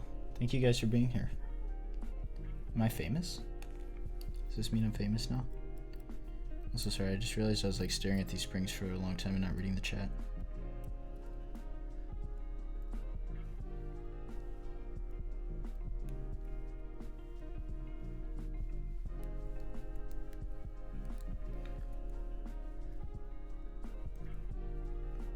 You liked gathering lanes to top mount. Maybe I'll have to try it.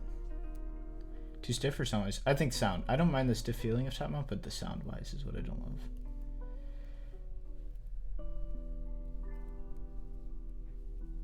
If I get banned from the Discord server, will you get what?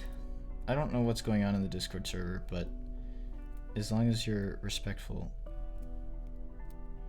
you won't get banned. Here.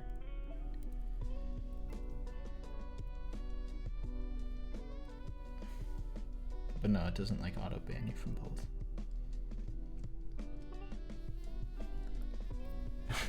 Okay, Jeff. I mean, unless Jeff says you deserve to get banned.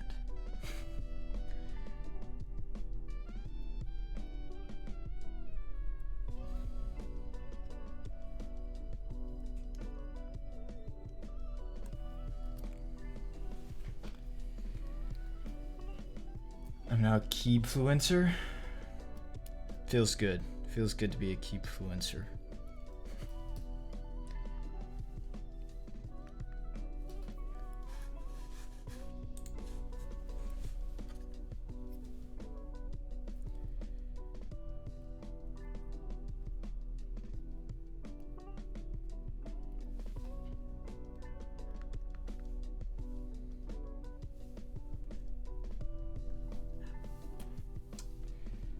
Oh, sorry. I think you asked this before already, Grizzly, didn't you? But I missed it. On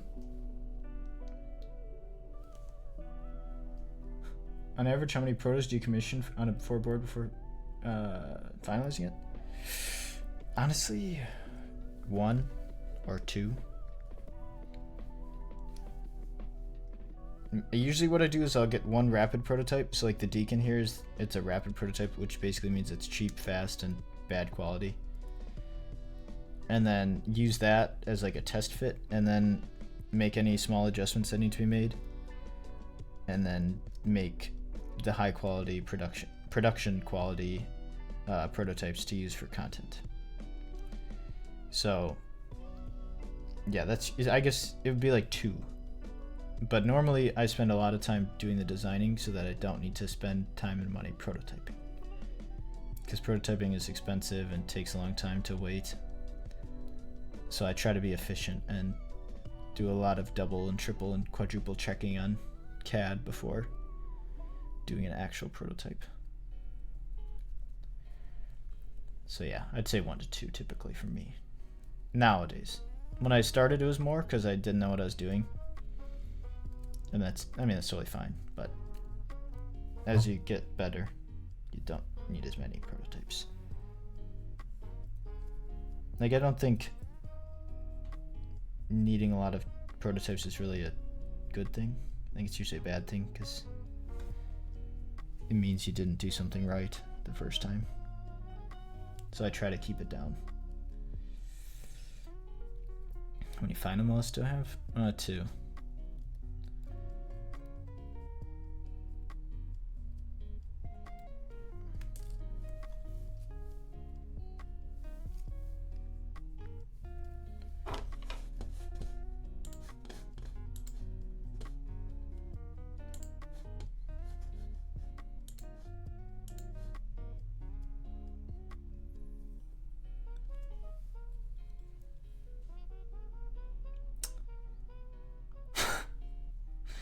He only needs 1 or none. He is not confident in himself. Synovia had no that's true. Synovia.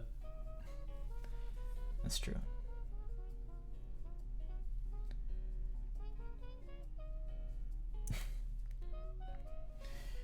I mean, usually I know what I'm doing.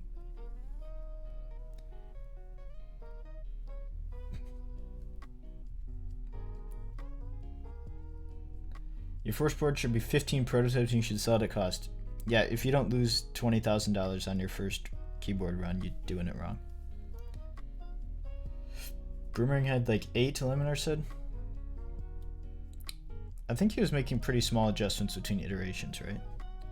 That's an easy way to get a lot of prototypes, is if you just make small adjustments each time, which can be a good way to test A/B test. Like if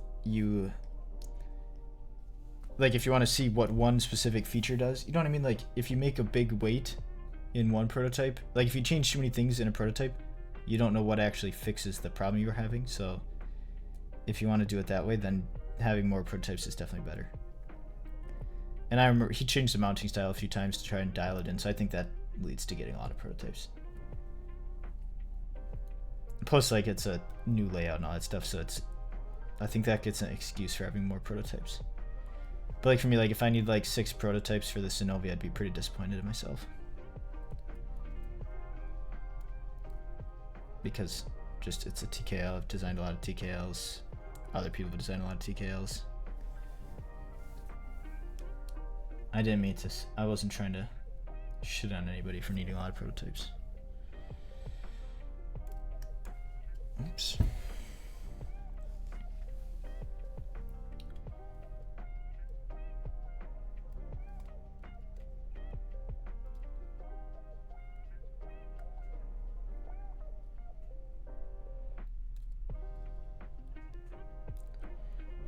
The worst feeling is when you do get a prototype in and like the problem with it isn't like a static or anything, it's like a stupid functional mistake that's like, oh, I can't believe I just did that. Because then you have to waste a bunch of money and time getting a new one made, and it's like just stupid. Any word on getting some cherry clip-ins again? Honestly, I have the housings, I just can't find a good source of 7U wires. I need to do some more digging.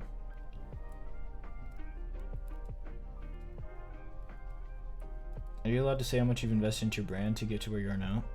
I mean, I'd be allowed to, but I don't know. Like a dollar amount, I assume you mean? There was never really like a upfront investment because I started doing really small like friends and family runs that had like very little profit.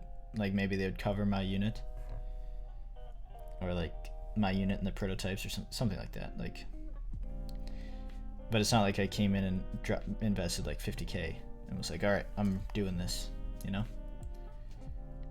It was more of just like reinvesting all the money I made from every run into the new stuff. Like for like the Pangea full size was kind of the first, honestly, like the first like keyboard that actually made a little bit of money after paying for prototypes and everything. And I used that to like buy the first lounges and like that kind of stuff to get in stock products. So instead of like, so I could have like obviously used the money for something else, but I knew I wanted to start doing keyboards full time, so I knew I had to invest every dollar I could back into it. And that same thing with commissions, I guess. When I used to do design commissions, that was also another big booster of how I was able to start the brand. Was just reinvest all the money from design commission clients to new prototypes and stuff like that. That's pretty much it.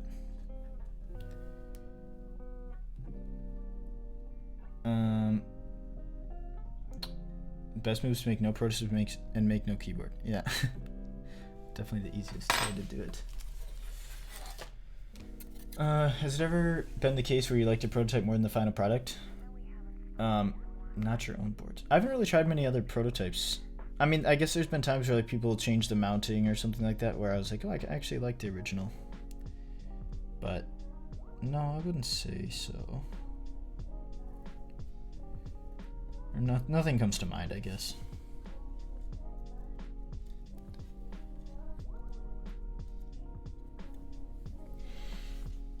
Get the hiccup.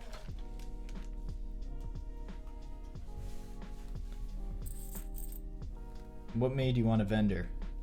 Oh, well, I kind of, when I was doing the design commissions and doing the small runs and just runs in general, I was like, you know, this is pretty fun. I ended up liking the logistics side of stuff more than I thought I would have. And then I kind of was like, well, I already have some of the tools and like the experience and contacts and stuff like that. And then when I started working with Manu, it originally wasn't as me as a vendor. He was just going to work with me as a designer basically for him. Not for him, for his vendors to vendor my stuff. But then I was like, what if we just what if I was just a vendor and you come work for me in that way? And then we started doing that. And I just kind of knew I liked the logistics side of it. I liked working with customers. I liked designing. So it gave me, it was like a way to make keyboards a full-time job because I wouldn't have made near enough money to do it full time if I was just designing stuff. There's just not enough money in it. Like, I don't know anybody that does it full time. Maybe there are. I don't know though, because yeah, there's just not enough money in it to support yourself full time.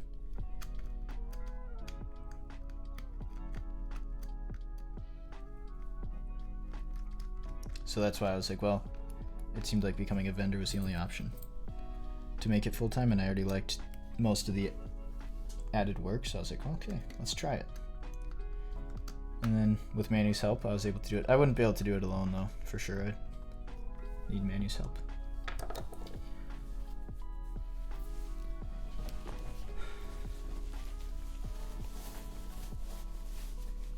Okay, Scar, this is, you asked about getting banned in Twitch, and this is how you get banned here also.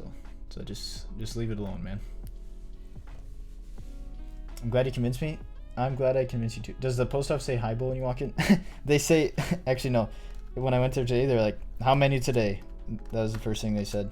So they definitely know me.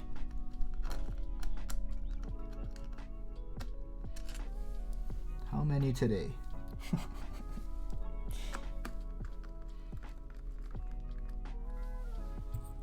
Yep, exactly. And then, so what I do is I go in the front and bring them like the scan form so that they can scan them all in at once. And then they're like, all right, pull, and then I pull around to the back so that I can just load them straight into one of the big boxes instead of carrying them all into the lobby, because they don't want to take 50 boxes in right at the lobby. So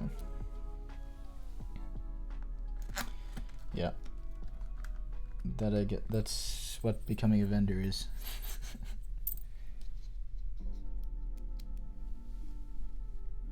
I think you have a unique situation where you're doing both designer and vendor though, so that's really cool. Yeah, it kind of, the designer came first, and then it was like, how can I do this more? And it's like, okay, gotta be a vendor also. So then I was like, okay, let's do it. And here I am. But I think it's the best of both worlds, because if you're a designer, you don't normally make that much money.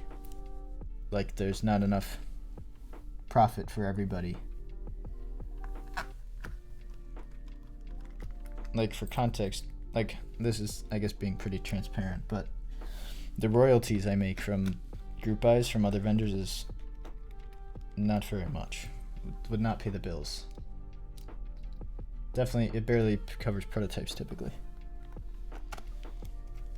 At least on some runs. So that's why I was like, okay, becoming a vendor is the way to go. Does your car fit everything, or do you need more trips? There's a lot of times where I need multiple trips.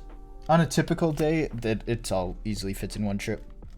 But like, if I'm fulfilling group buys, like Pangea Mini took 3 trips, Oblique took 3 trips, Pangea took 4. So it definitely is. It definitely tests the patience, I guess, just driving back and forth. But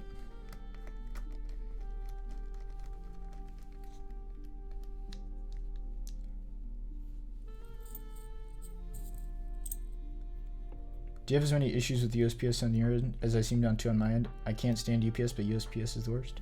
In terms of like delivery, or like at the post office?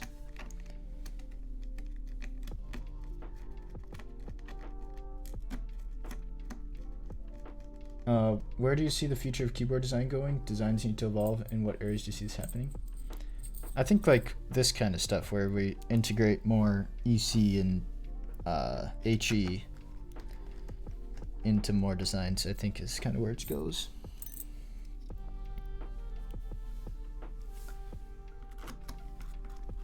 Personally. I don't really have too many issues with USPS.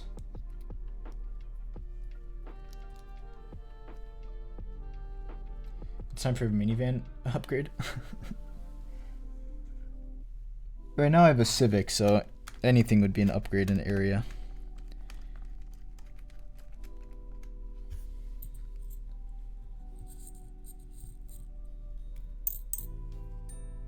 No, I don't have a truck. I have a Honda Civic. Delivering just BS issues? Oh no, not really. And like I honestly did have to like kind of shop around for a good USPS because most of the ones here wouldn't take bulk packages. They were just like too understaffed and they were like, we can't help. So I was like, well, what am I supposed to do? So I have to drive 20 minutes out of town to a smaller town to drop off in bulk because they're not as understaffed and don't have a huge line every time you go inside. So yeah, that was kind of the only big pain. Is that the last screw finally? Oh no, there's one more there.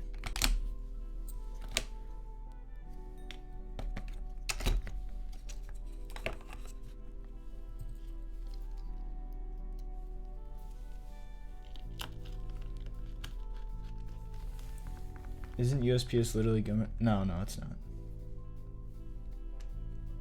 Haven't bought the Porsche with group buy funds yet? No. I have not bought stuff I shouldn't buy with group buy funds. And I definitely can't afford a Porsche. Get a camper van? That would be sick.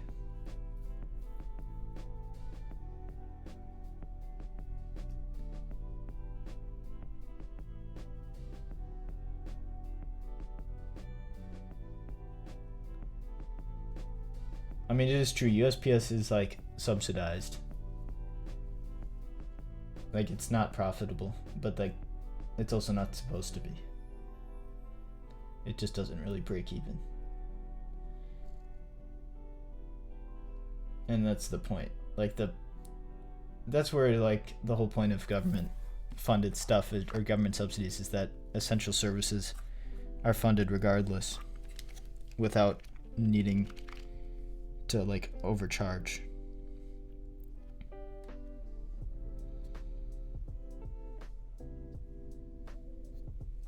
I think I got all the holes.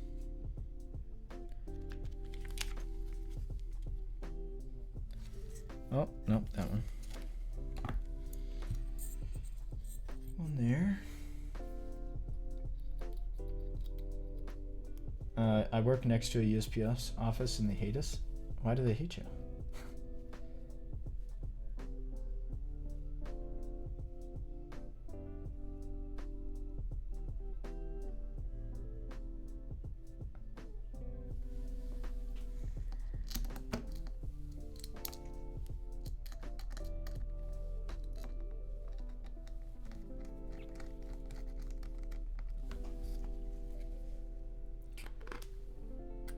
Will that one even do anything?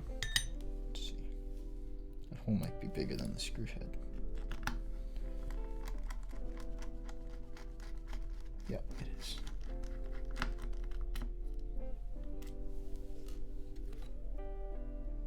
Alright, so that one's just gonna have to not be screwed in.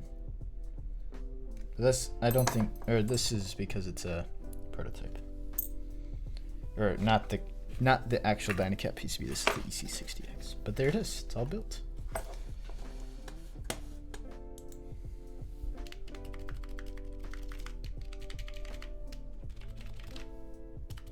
All right, I can finally get into the case after 2 hours, 2.5 hours. This is the longest I've ever taken to build a keyboard, I think. Now keycaps, I want to see, what time is it, Manu? Like 3 a.m., 3:30? I think we need to take an hour or so to decide what keycaps to do. 4:30? Holy crap. That is very late. Where did I put the steam packs? Did anybody see where I put those?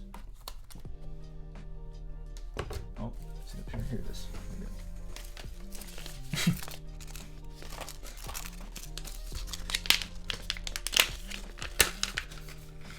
Dude, that's so random.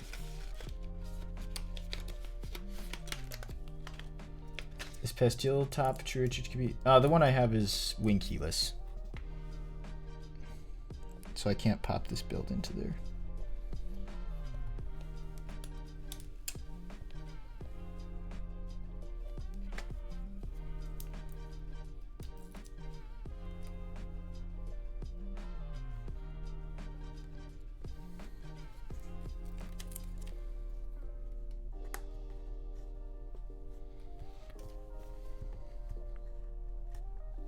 Okay, feet in. And I'll do the daughterboard quick so that Manu can go to sleep. Though I have to take the case off. Can you show Skeleton for me to get more feedback? Yeah, while I unscrew the case so we can look at this. Where is it? Here it is.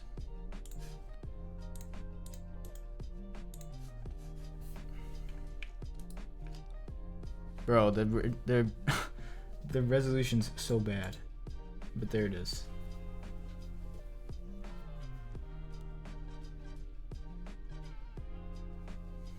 Cryo is so tempting. I want Mech a Million, but dude, if you get both, you could mix them, Scrambler.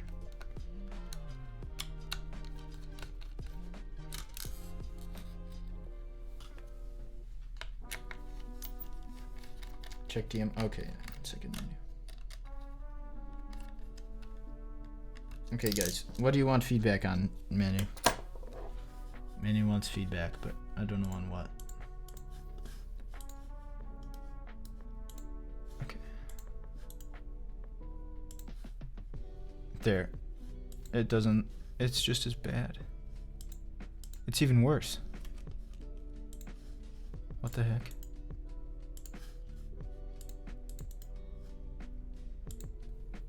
Oh wait, there we go. There.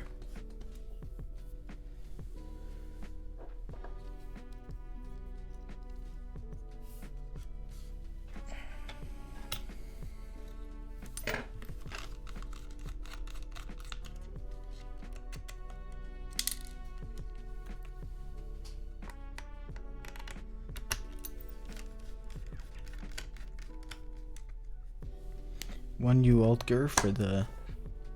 Yeah, why is it Alt GR instead of Alt? That's a good question.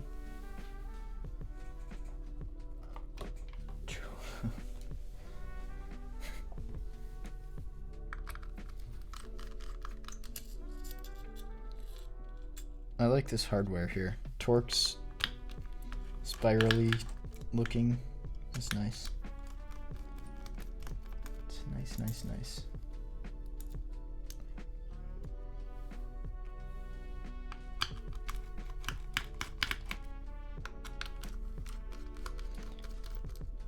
Alright, so this is the little stainless steel internal weight here, as you can see, and then we'll run Daughterboard.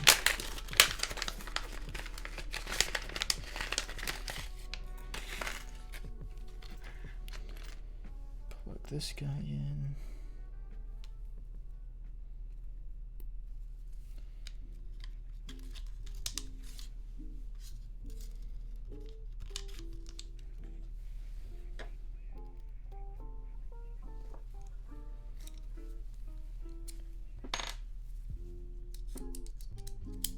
Could you explain it? Oh yeah. Yep. 1 second after I put this in, I'll explain it. Basically, well, I'll just do it. But basically it's a USB port. So like picture, it's the same thing here where it's a daughterboard and then a ribbon cable runs like this and then ends in a USB port. So then you just plug the USB port in. So like if you had a PCB like this one where it still has the USB right there, you just plug it in. So actually if I was using this PCB, I wouldn't need to even use a JST. So that you'd use that for booting or any like Gehirn60 style PCB where it has a USB-C mounted to the bottom of the PCB there, in that location specifically.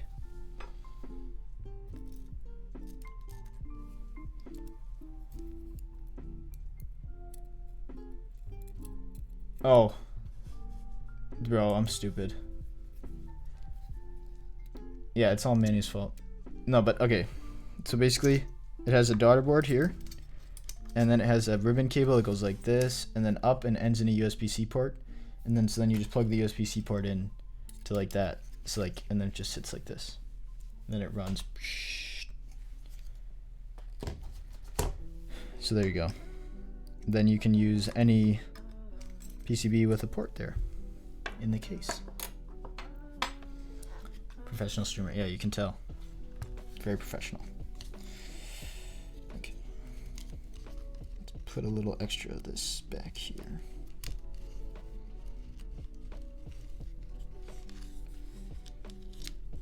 Stick this in there.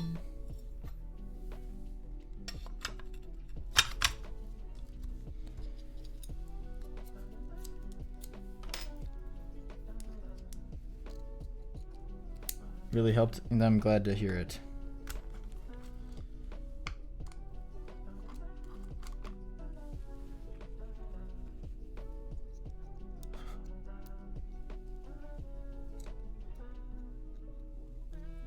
Bro, I wasn't even reading the chat when you guys were telling me you couldn't see. That's crazy.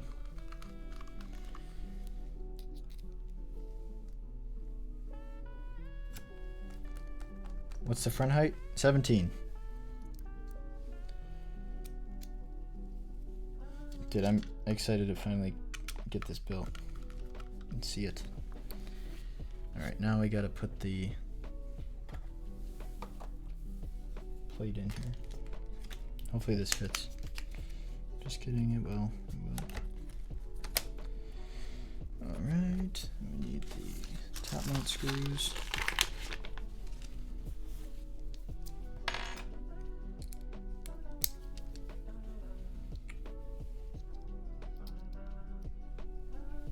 I can see my bed looking at me.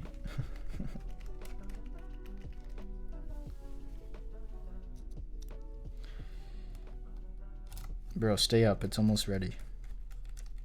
You don't need to sleep.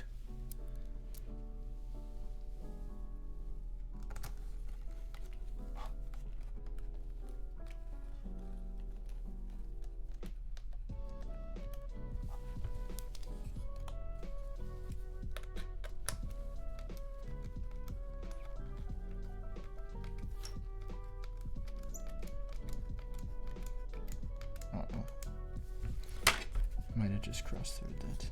Oh no, we're good.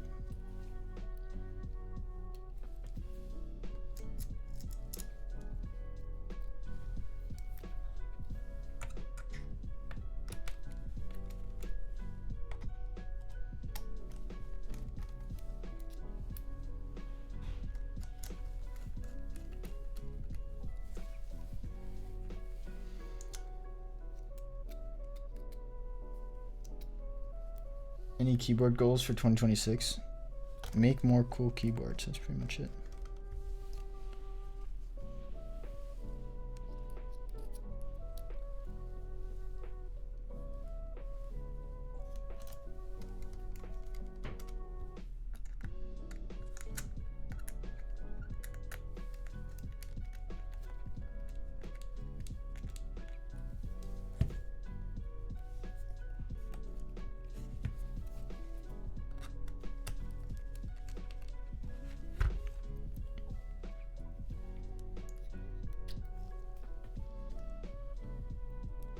Bro, Scar, please stop repeating what everybody's saying.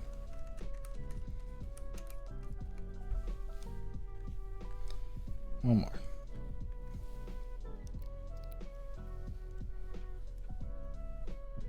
Do you have a planned number of releases for this year? Not exactly.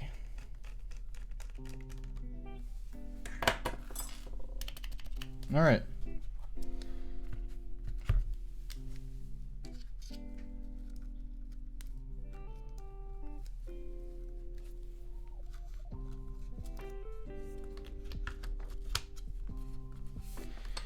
Fits together, that's a good sign.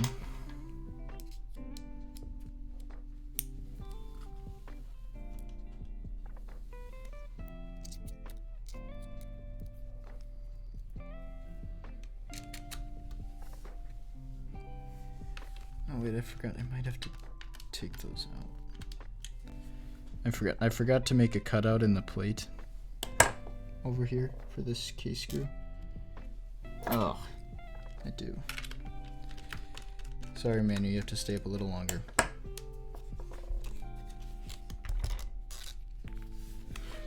have to put that case screw in there before I can put that in.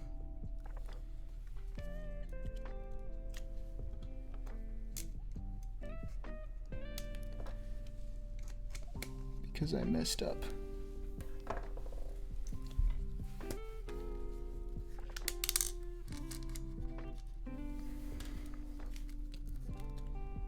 That is my bit. The production won't have that issue, by the way. Do I have Pastel I can show? Yes, I'll show it after I'm done putting the keycaps and everything in this. I'll show them all again at the end. Alright, I just have to do this quick.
Alright, so I have to put this here.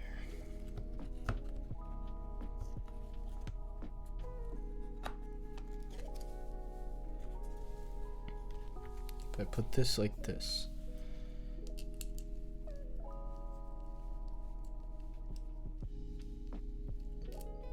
and then put this in, it'll hold it. There we go. Okay.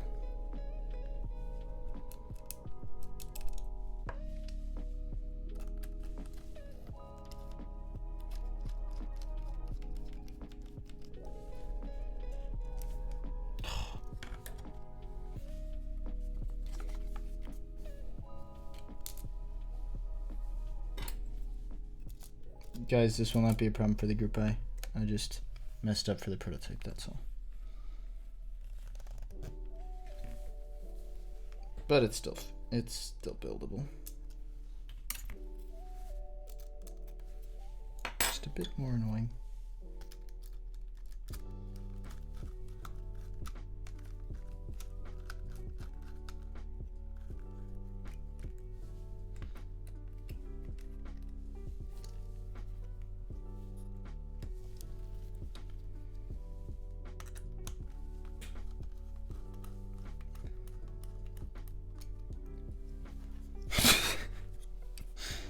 Yeah, okay.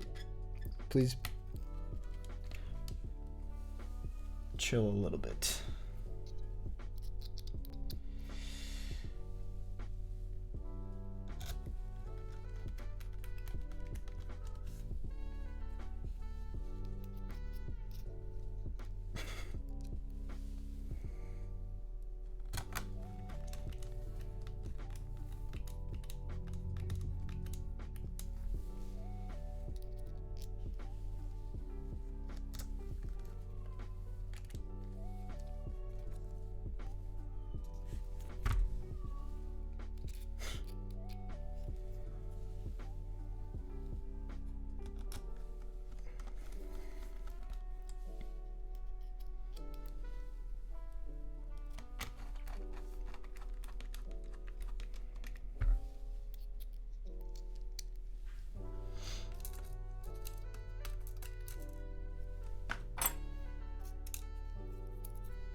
Is Synovia in production? We'll be entering production shortly. Okay, now this should work. Let's try this.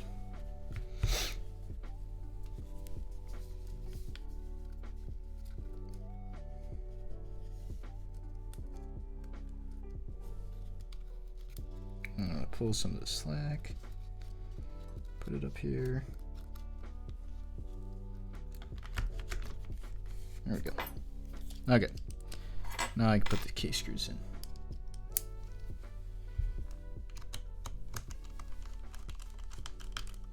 There we go.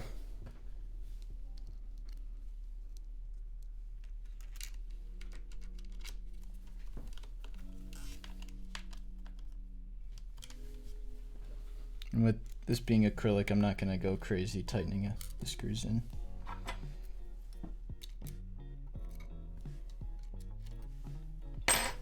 There's no real reason to do that ever, but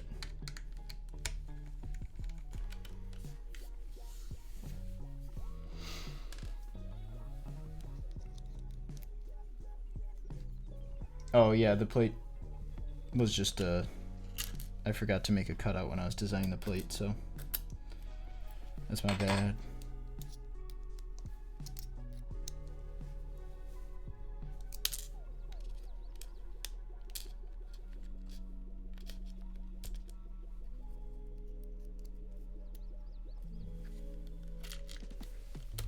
All right, finally.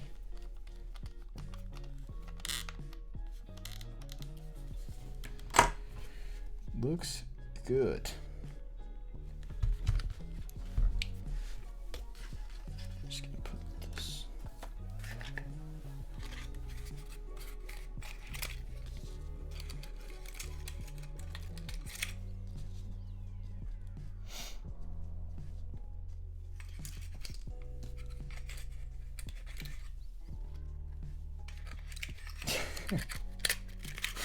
Bro, stop.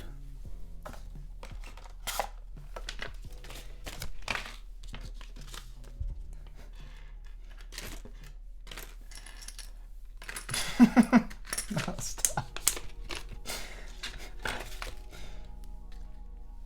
You're gonna get us in trouble. Okay, keycaps. It's time. I think this has a 6U bar. Where's my keycap?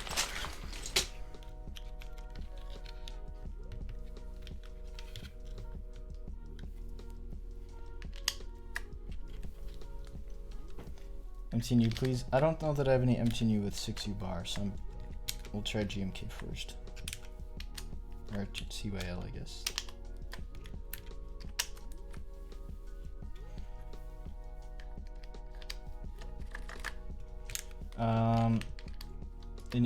In EC build, is plate going to have a similar effect on sound like MX build?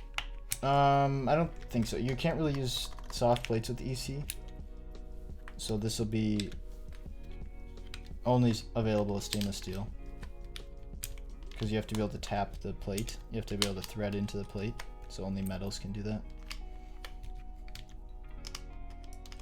Have you seen the Steel Prism 60? I have. I've seen it.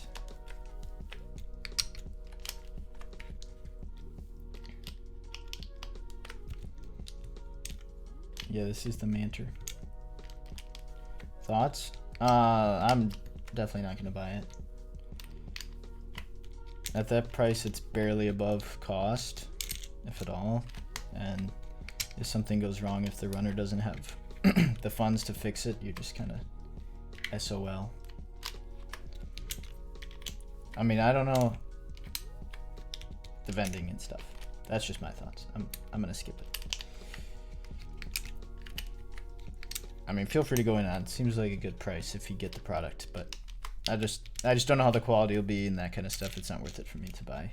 If I know if I buy a cheap board like that and like say the quality's bad, and even if it's supposed to be bad and it ends up being bad, I just know I won't want to use it, so it's never worth it for me to buy.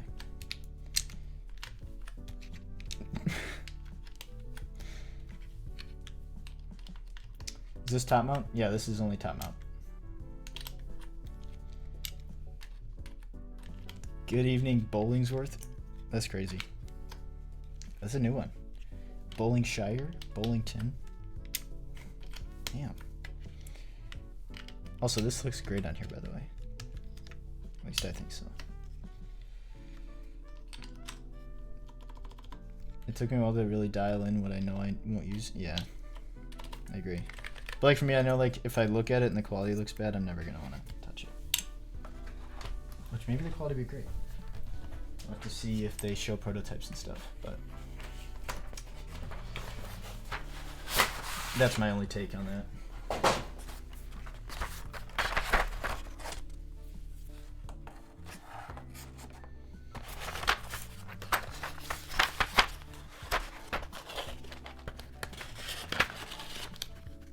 Oh yes, this set even has 1.25 or 1.5U system keys.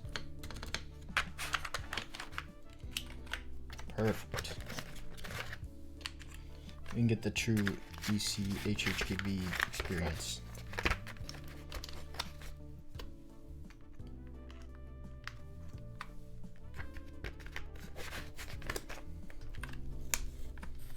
Okay, look at that.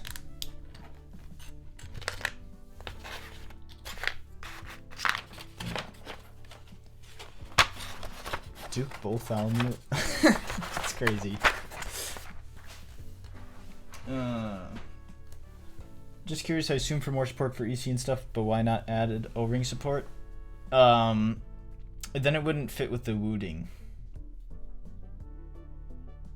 So pretty much just trying to get everything to be compatible. It is easy to do with top mount, that's true. But yeah, for the support. Alright. Here it is. Looks pretty amazing, I think. You could probably, that's true. But there it is. I love how this looks. Now let's see it with LEDs. Menu, stay awake, stay awake. Okay, we have LEDs. That's a good sign. Let's pull up. I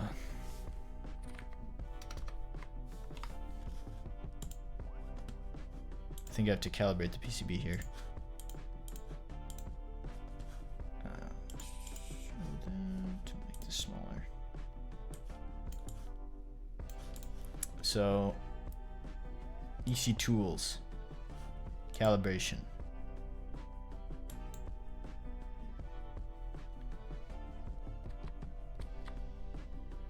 How do you do this? I forgot. Does anybody know how to calibrate it? Actually, it might say in the guide. Plug in, go to VIA, open layout options, and select layout options. Oh wait, okay, I'll do that first. Layout, split backspace, split, bottom row is 6U, HHKB. Right shift is split. Okay, now go to the EC tool and click on calibration, turn on bottoming and bottom out every key on your keyboard, and then turn off. Okay. EC tools, calibration, bottom calibration.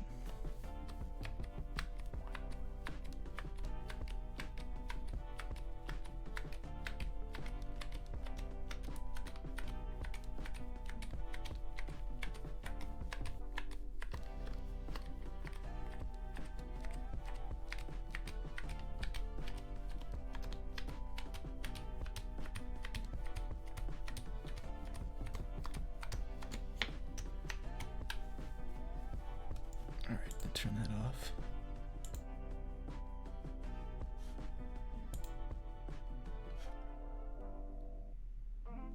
Okay. Do I care about any of this? I don't think so. Let me just change this stuff.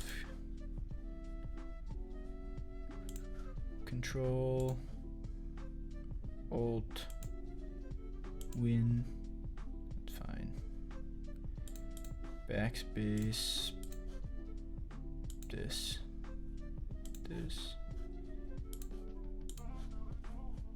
Up.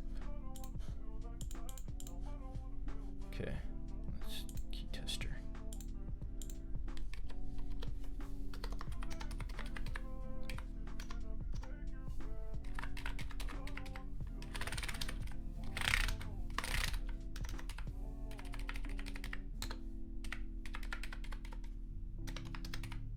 Okay, it works. Look it up. Oh yeah.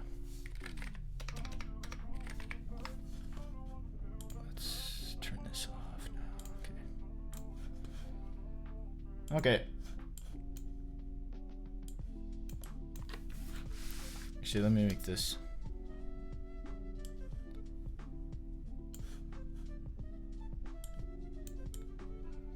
I should remove mod tilde, shouldn't I? Also, wait, before I do this.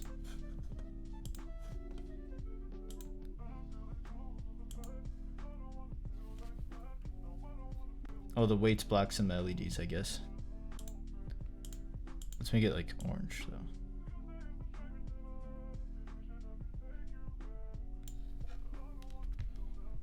Except the orange. There.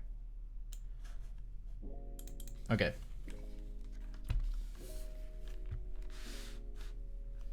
Let's hear it. ECPCB says undergo. Yes, it does. 160 words per minute. I doubt it. We'll see. Alright, so this is DynaCap. 52 gram domes on stainless steel plate and the Gehirn60 with GMK keycaps. Wait, let me move this closer. Oh, it is silenced also. Turn the lights off. Well, I have a huge light over there. I'll turn it off after this.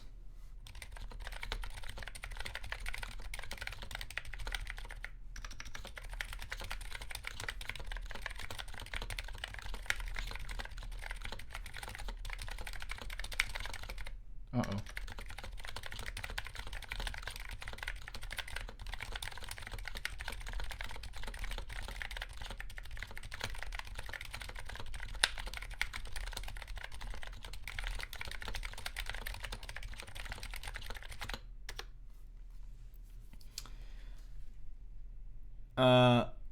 How's it feel?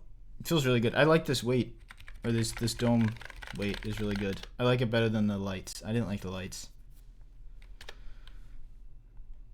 How's it? Oh, how's it feel? How's the weight dome? Oh, I changed it too.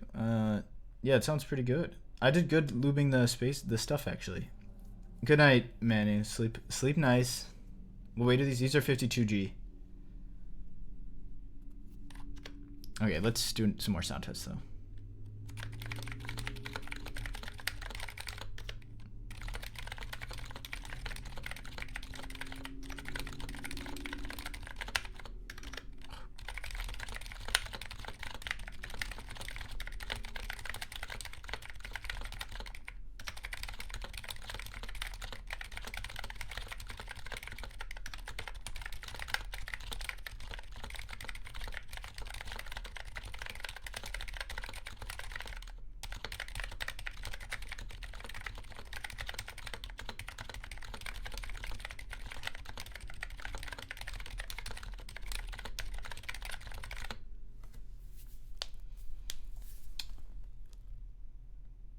I've never tried EC. Do they feel as mushy as they sound? No. EC, it doesn't have like a mushy bottom out like Silent MX switches. It's got like a, I don't know. It's hard to describe. It's kind of one of the things you have to try. How does it compare to regular HHQB? I think it sounds cleaner, honestly. And more consistent. I like how consistent it sounds, actually. Feel wise, it has a stiffer bottom out. It's more, feels more like a real force since it's stainless steel. Stabs hunger, yeah, I'm kind of surprised.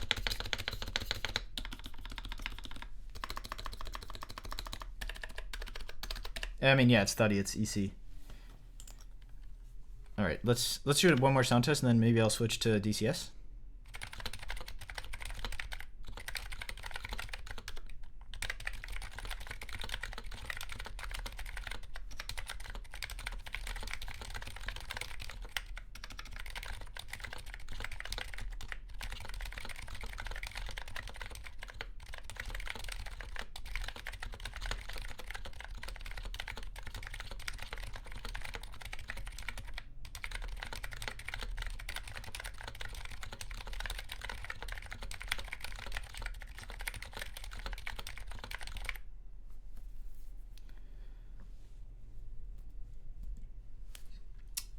Didn't like EC sound at first, but then I got one and absolutely love them now.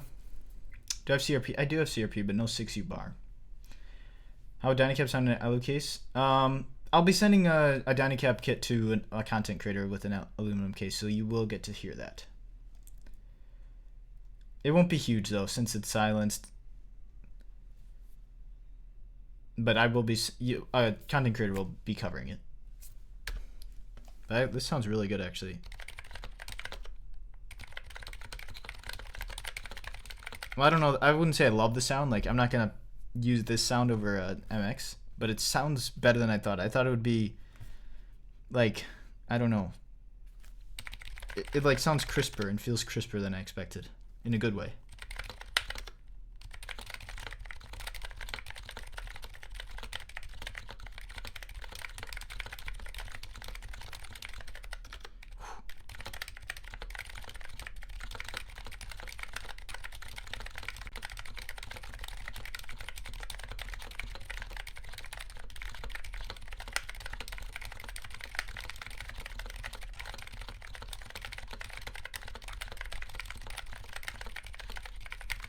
Oh man, I would have had a personal best there maybe.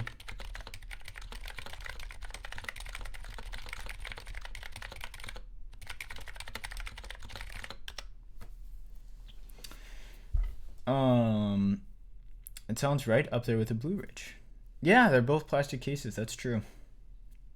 Do the domes come in different hardnesses? Yes, yep. So there's 52 gram, or no, right now they have light, medium, and heavy. And I think they're testing new ones. But the nice thing is you can always, they'll sell those so you can buy them and change them later, and it's a relatively affordable change. So I think it's really nice. You'll be able to change the feeling. All you have to do is change the domes. So it's a nice thing about EC is a small change can make the keyboard feel completely different.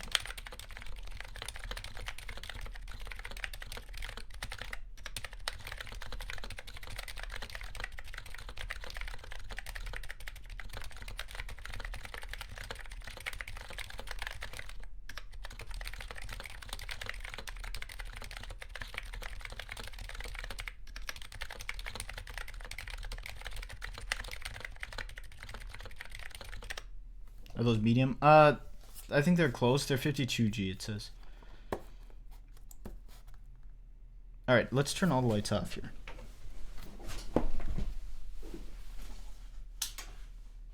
Well, it's not all the lights technically, but get a pretty good idea. Oh wait, I can turn this on. There's the underglow. Pretty fun.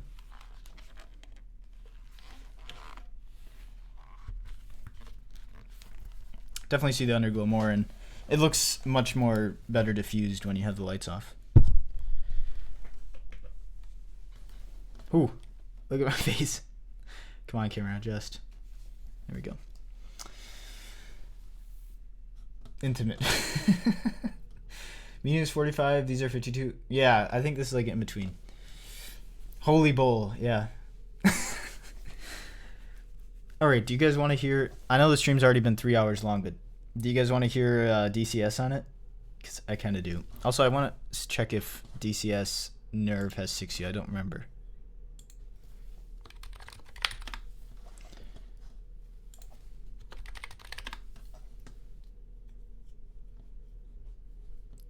Oh, let me check here. Did we see the other colors? Oh, that's true. That too. I'm on it. I just want to check if DCS Nerve has. If DCS Nerve has it, I'll use that. It doesn't. Okay, so we'll use DCS Bowl Blanks then. Let me go grab the stuff or the keycaps.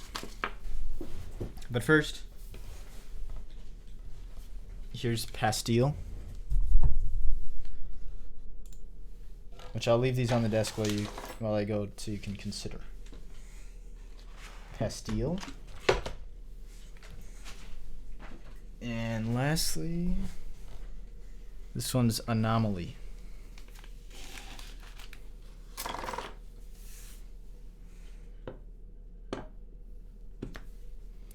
So there we go.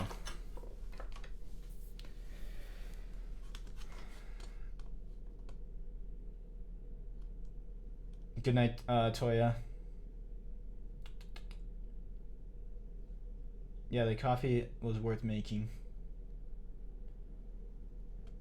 But yeah, there you go. Here's the, and that's like in direct lighting, like you can kind of see like this is more natural, but like I have lights here and here, so it's like right on it, but there you go.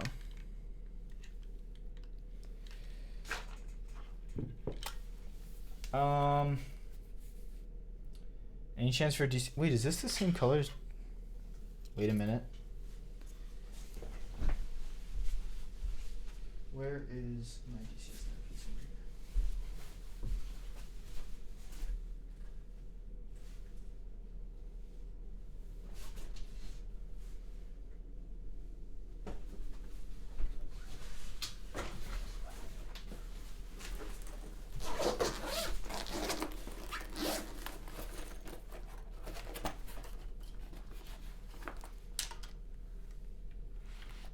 Is that the same?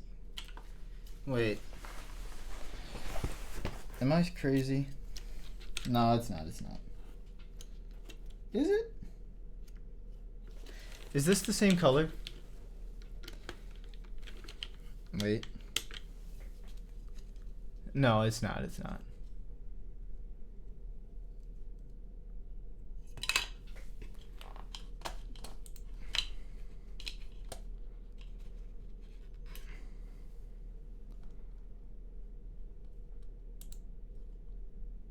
What color is DCS Nerve?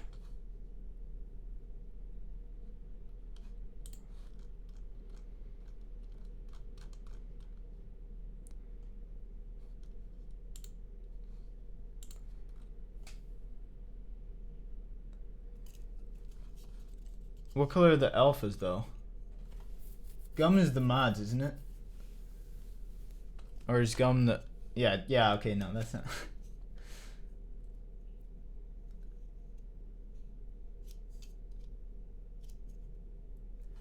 Curious, this might not be the final color. The Pastel is gonna be color matched to the mintish green color of GMK Divina Papaya.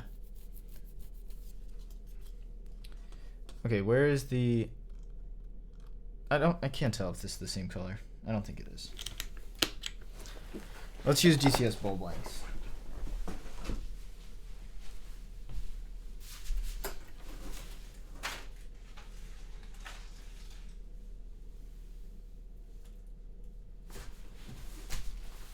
This is my unopened set of Bowl Blanks. Somebody will have containment. I don't remember who, but it's out there somewhere.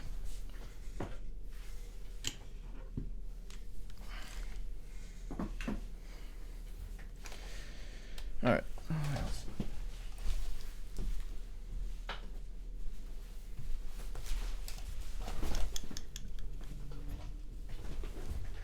Okay.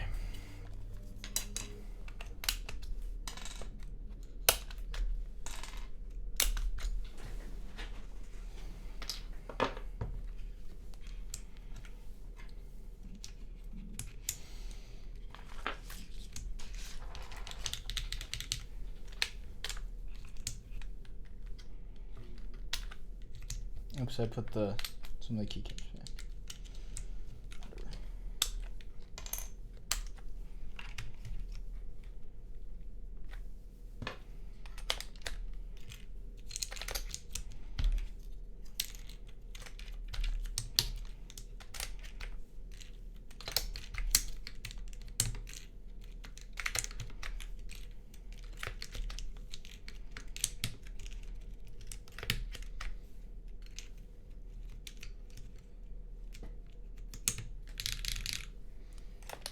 Yeah, Pastel with Divina Papaya would be perfect.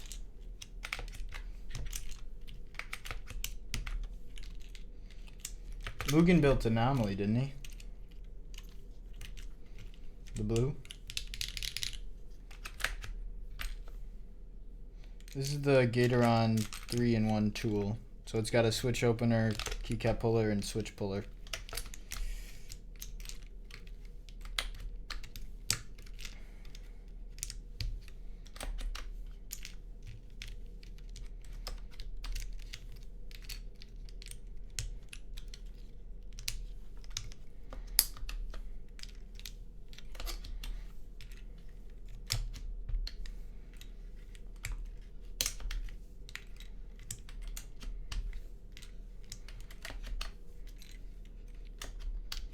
Do you sell the tool? I don't, no.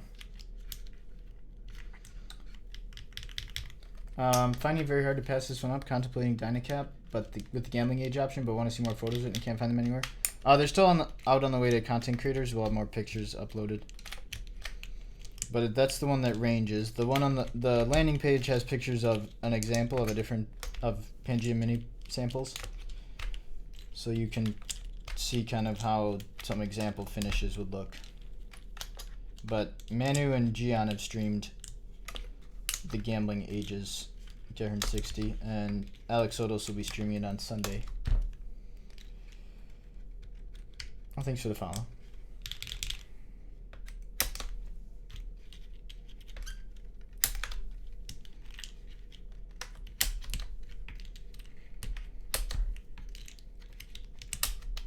I'm just gonna put these keycaps on so I don't lose them.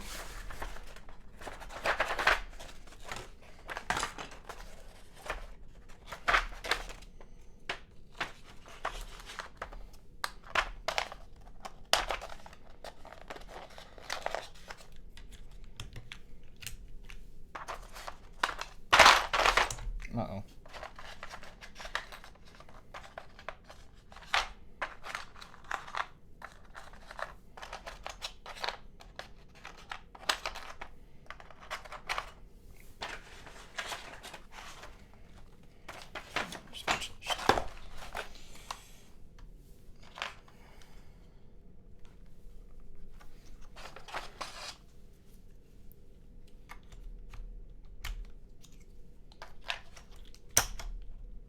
I'm gonna try the Gamba Alu and see. Yeah, good luck. I mean, for me, I would be happy with any of the finishes, so I'm probably not the best person to ask about it because I don't think I'd be disappointed with any of them. Because the fun part is that they're random for me. How are those blue domes? I like them a lot.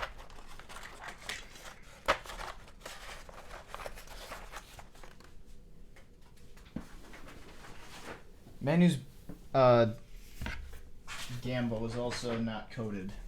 The group buy ones are coated and these production ones are coated, so you don't have that issue.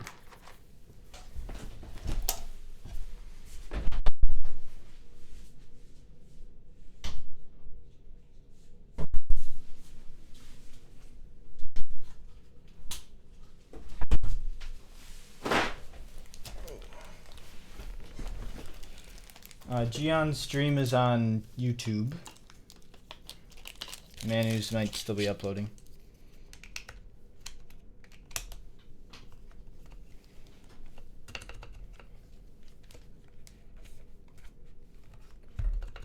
Alright, there we go.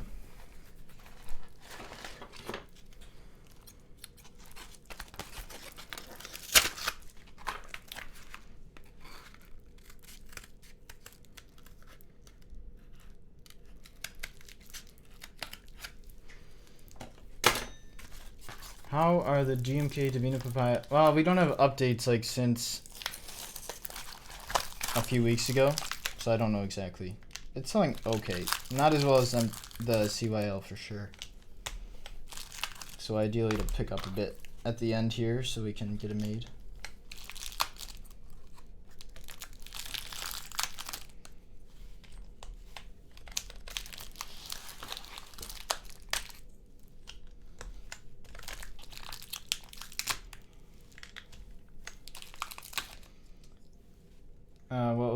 Will extra price? Yeah, extras will be more expensive for Divina Papaya. Well, for any group buy, really.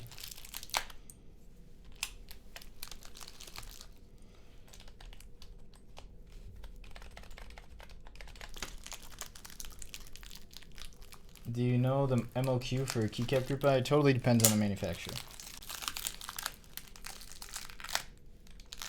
And not like what you want to price it at.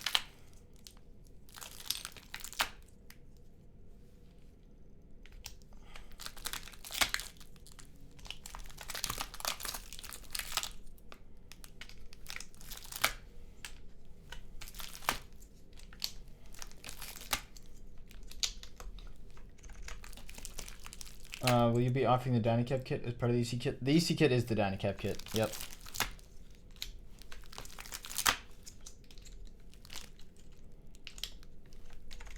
So if you were to buy it, you'd get everything here except for the keycaps.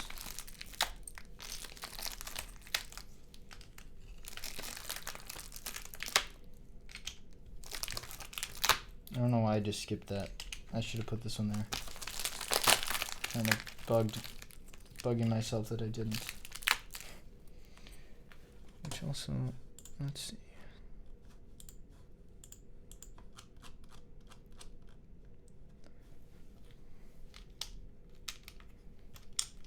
We're gonna do the arrows.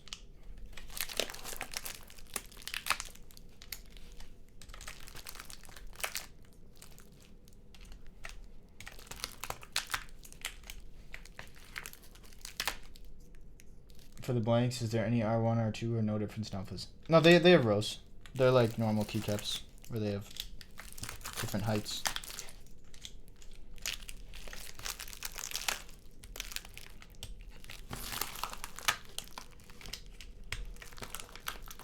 Which these are in stock, just saying.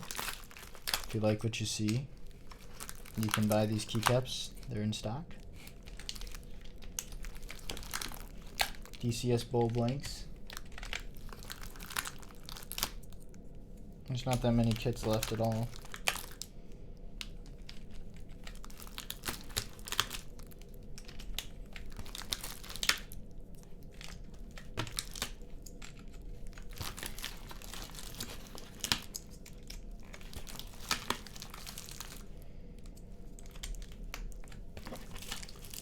SDBK, FTB, you mean SDBG? Yeah, it is.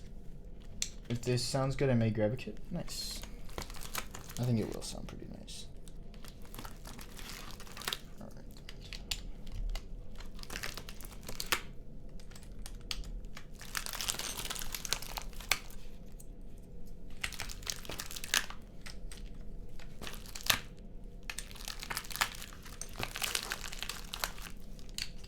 I've heard people have been liking DCS on DynaCap, so I'm anxious to hear it.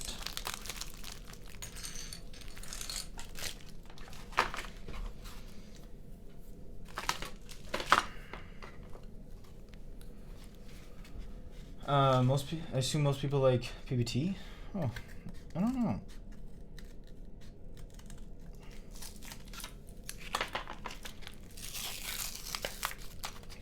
Actually, no.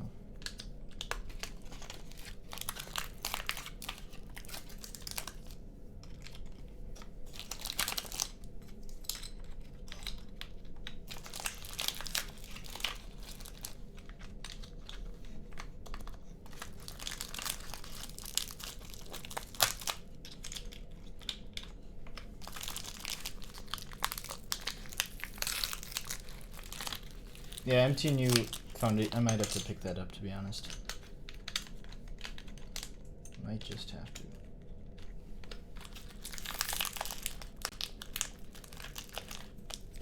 Alright.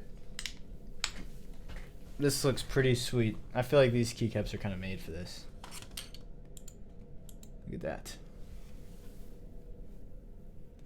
Oops. I mean, so clean. It's a cool design.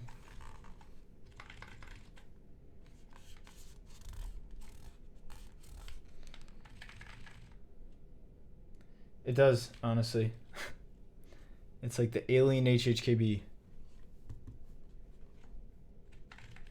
Alright, let's hear how it sounds with DCS now. Except I think I should change the RGB first.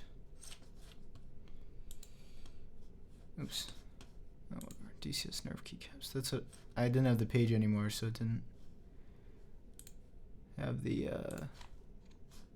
wait. I took the page down, so I didn't have the kitting online anymore. Oops. Let's make this like, what should we do? Rainbow swirl? Yeah, rainbow swirl. Alright. Let's hear it with DCS. Is the accent blanks not in the kit? No, these are all included in the kit. There's also an extra yellow so you can put WASD RGBY. So yeah, this all comes with it.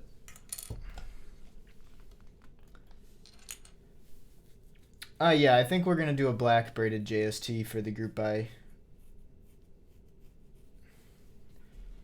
Extra EC plates for Gehirn or Gehirn? No, you have to buy it as the DynaCap kit altogether. All right, so this is. Oh, it's about a half sultan. Nice. Oh, it's on the images? Really? I should fix that. Oh, yeah. Oops. I'll update that.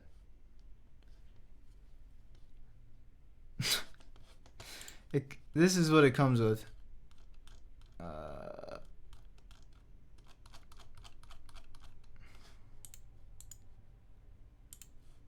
This is what it comes with. That's my bad.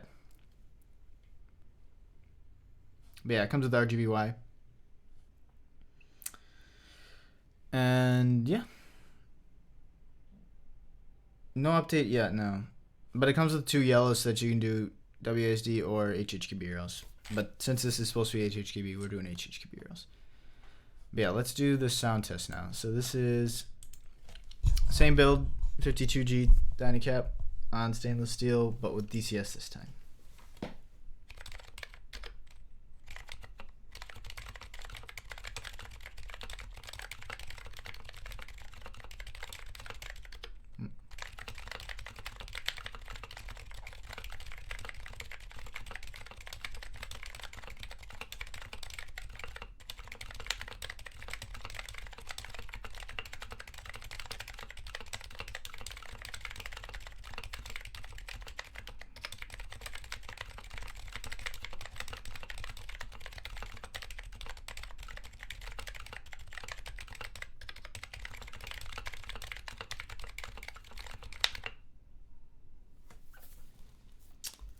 Does sound good.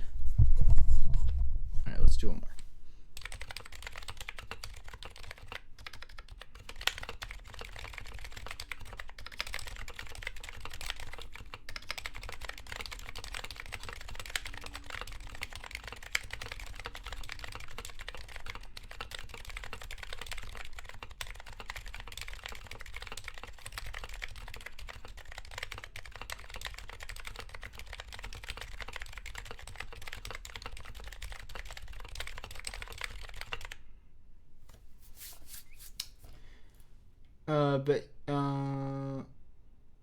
Oh, lots of 5 DynaCap or 5 VC builds. That's a lot. Clever doobie causing my walls pain. That's true. Can you turn the board around? Yes. No, here it is with that LEDs on.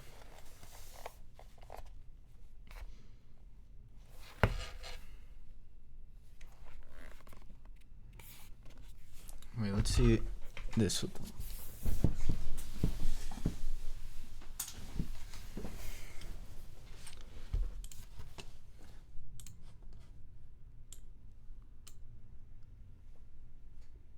Is this? Oh, this swirl's really slow. What's this one? Oh, this one's faster. Thanks for the sub. Do you have the containment on hand? No, sadly I don't. What other stuff is there? Oh, there's a lot of effects in here. Snake? That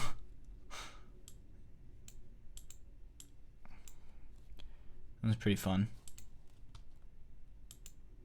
Oh, that one's really fast. What's 6?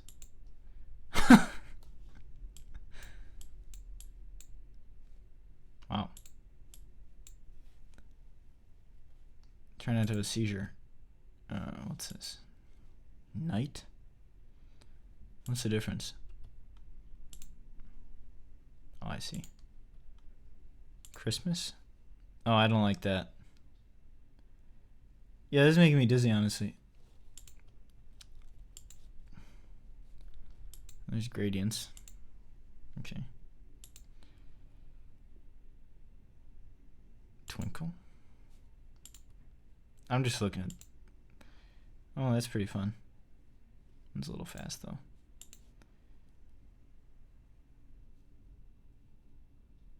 Yuck. I think I like the rainbow swirl. Or this one. This one's nice. Rainbow mood. I like this one or this one. What about like a solid, like white or something? That's pretty nice too. Pink.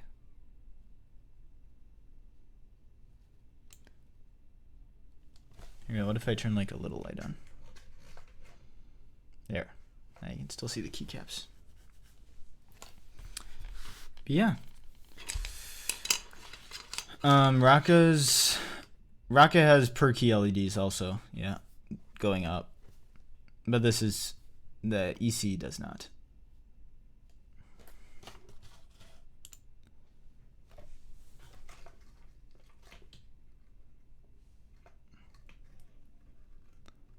There's, oh, it's so bright in my eyes. But there you go. Do you guys have any questions about this? Otherwise, that might be enough streaming. 3.5 hours. That was a long stream.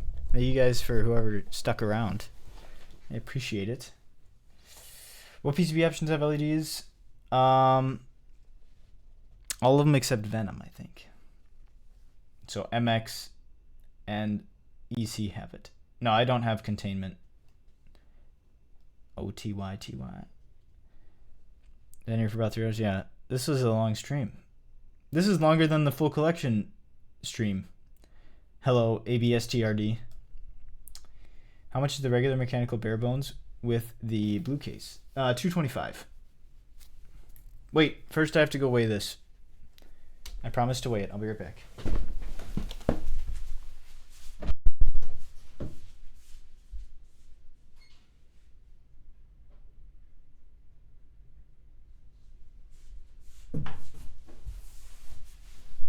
Okay, it's 1153 grams.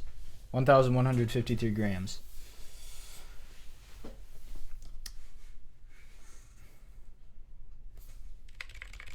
You'll be picking 2 up. Hell yeah. Was it all one EC build? Yes, it was. I literally just built this. That's it. Okay, now can we see the EAT again? Oh, not today. It's buried right now. I think I'm gonna unfortunately have to send this to a content creator, but I'm excited for after the group buy when I get it back, because I'm keeping this one.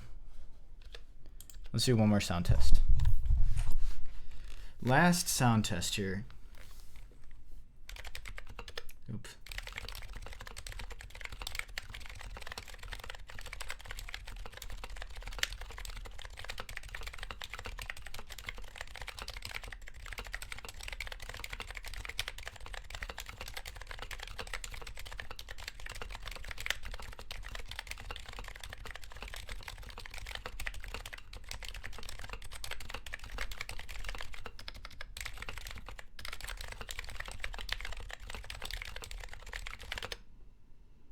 There we go. Does it will have done? Yes, it will have threaded inserts. Is there any main difference between acrylic and polycarbonate? Not really, in the keyboard functionality sense.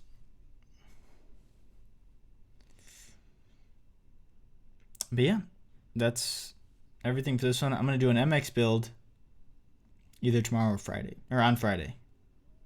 Not tomorrow, Friday. With MX in the anomaly case, the blue. Haven't decided the build yet. We'll see. We will see. But I'm excited to check it out. And then, yeah. I'll be sending these out to content creators, so there'll be a lot of content still coming at Alex Soto stream on Sunday. Lightning already streamed it. Gian already streamed it. Manu streamed it a few times. Did we show anomaly? Yeah, I did. Here. turn this up a little again. Here's the anomaly. It's more blue, that's for sure.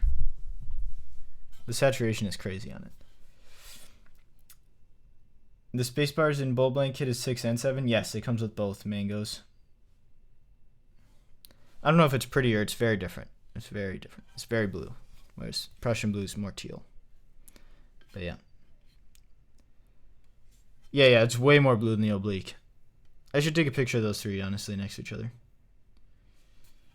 Time to move the EC. Unfortunately, I can't because this is 7U and this is 6U. But there will be a 7U build. That's a good I should ask her. I will.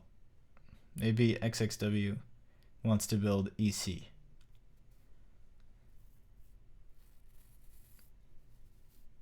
I will do that. But yeah, that's it for today. Let's see if there's anybody to raid. Is there any keyboard people on? No. There's no keyboarders.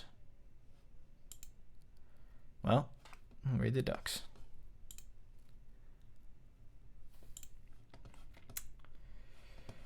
Yeah, thank you guys for hanging out for the whole 3.5 hours.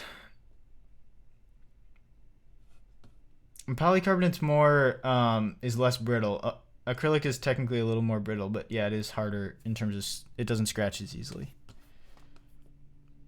So it's like kind of like if you drop it. To me, if you drop a keyboard, it's gonna break either way. Oh, treats, good point.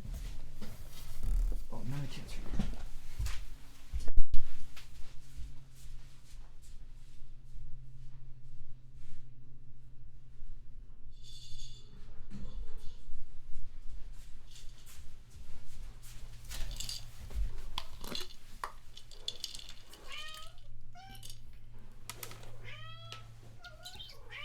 Come here.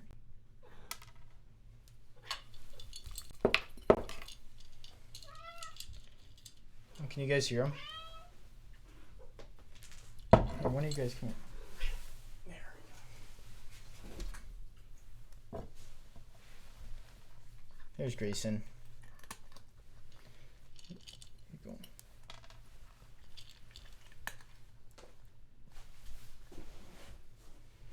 All right, there we go. See, this is why we wait. Now they're here. And they won't leave. They think they're still treats. Oh, wait, look at this.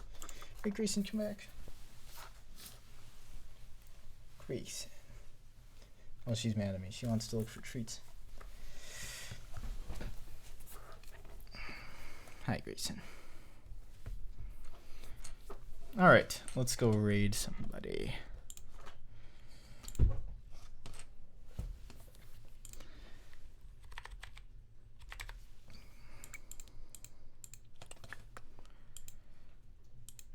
Okay, let's go raid the ducks. Oh, there's CJ too. CJ.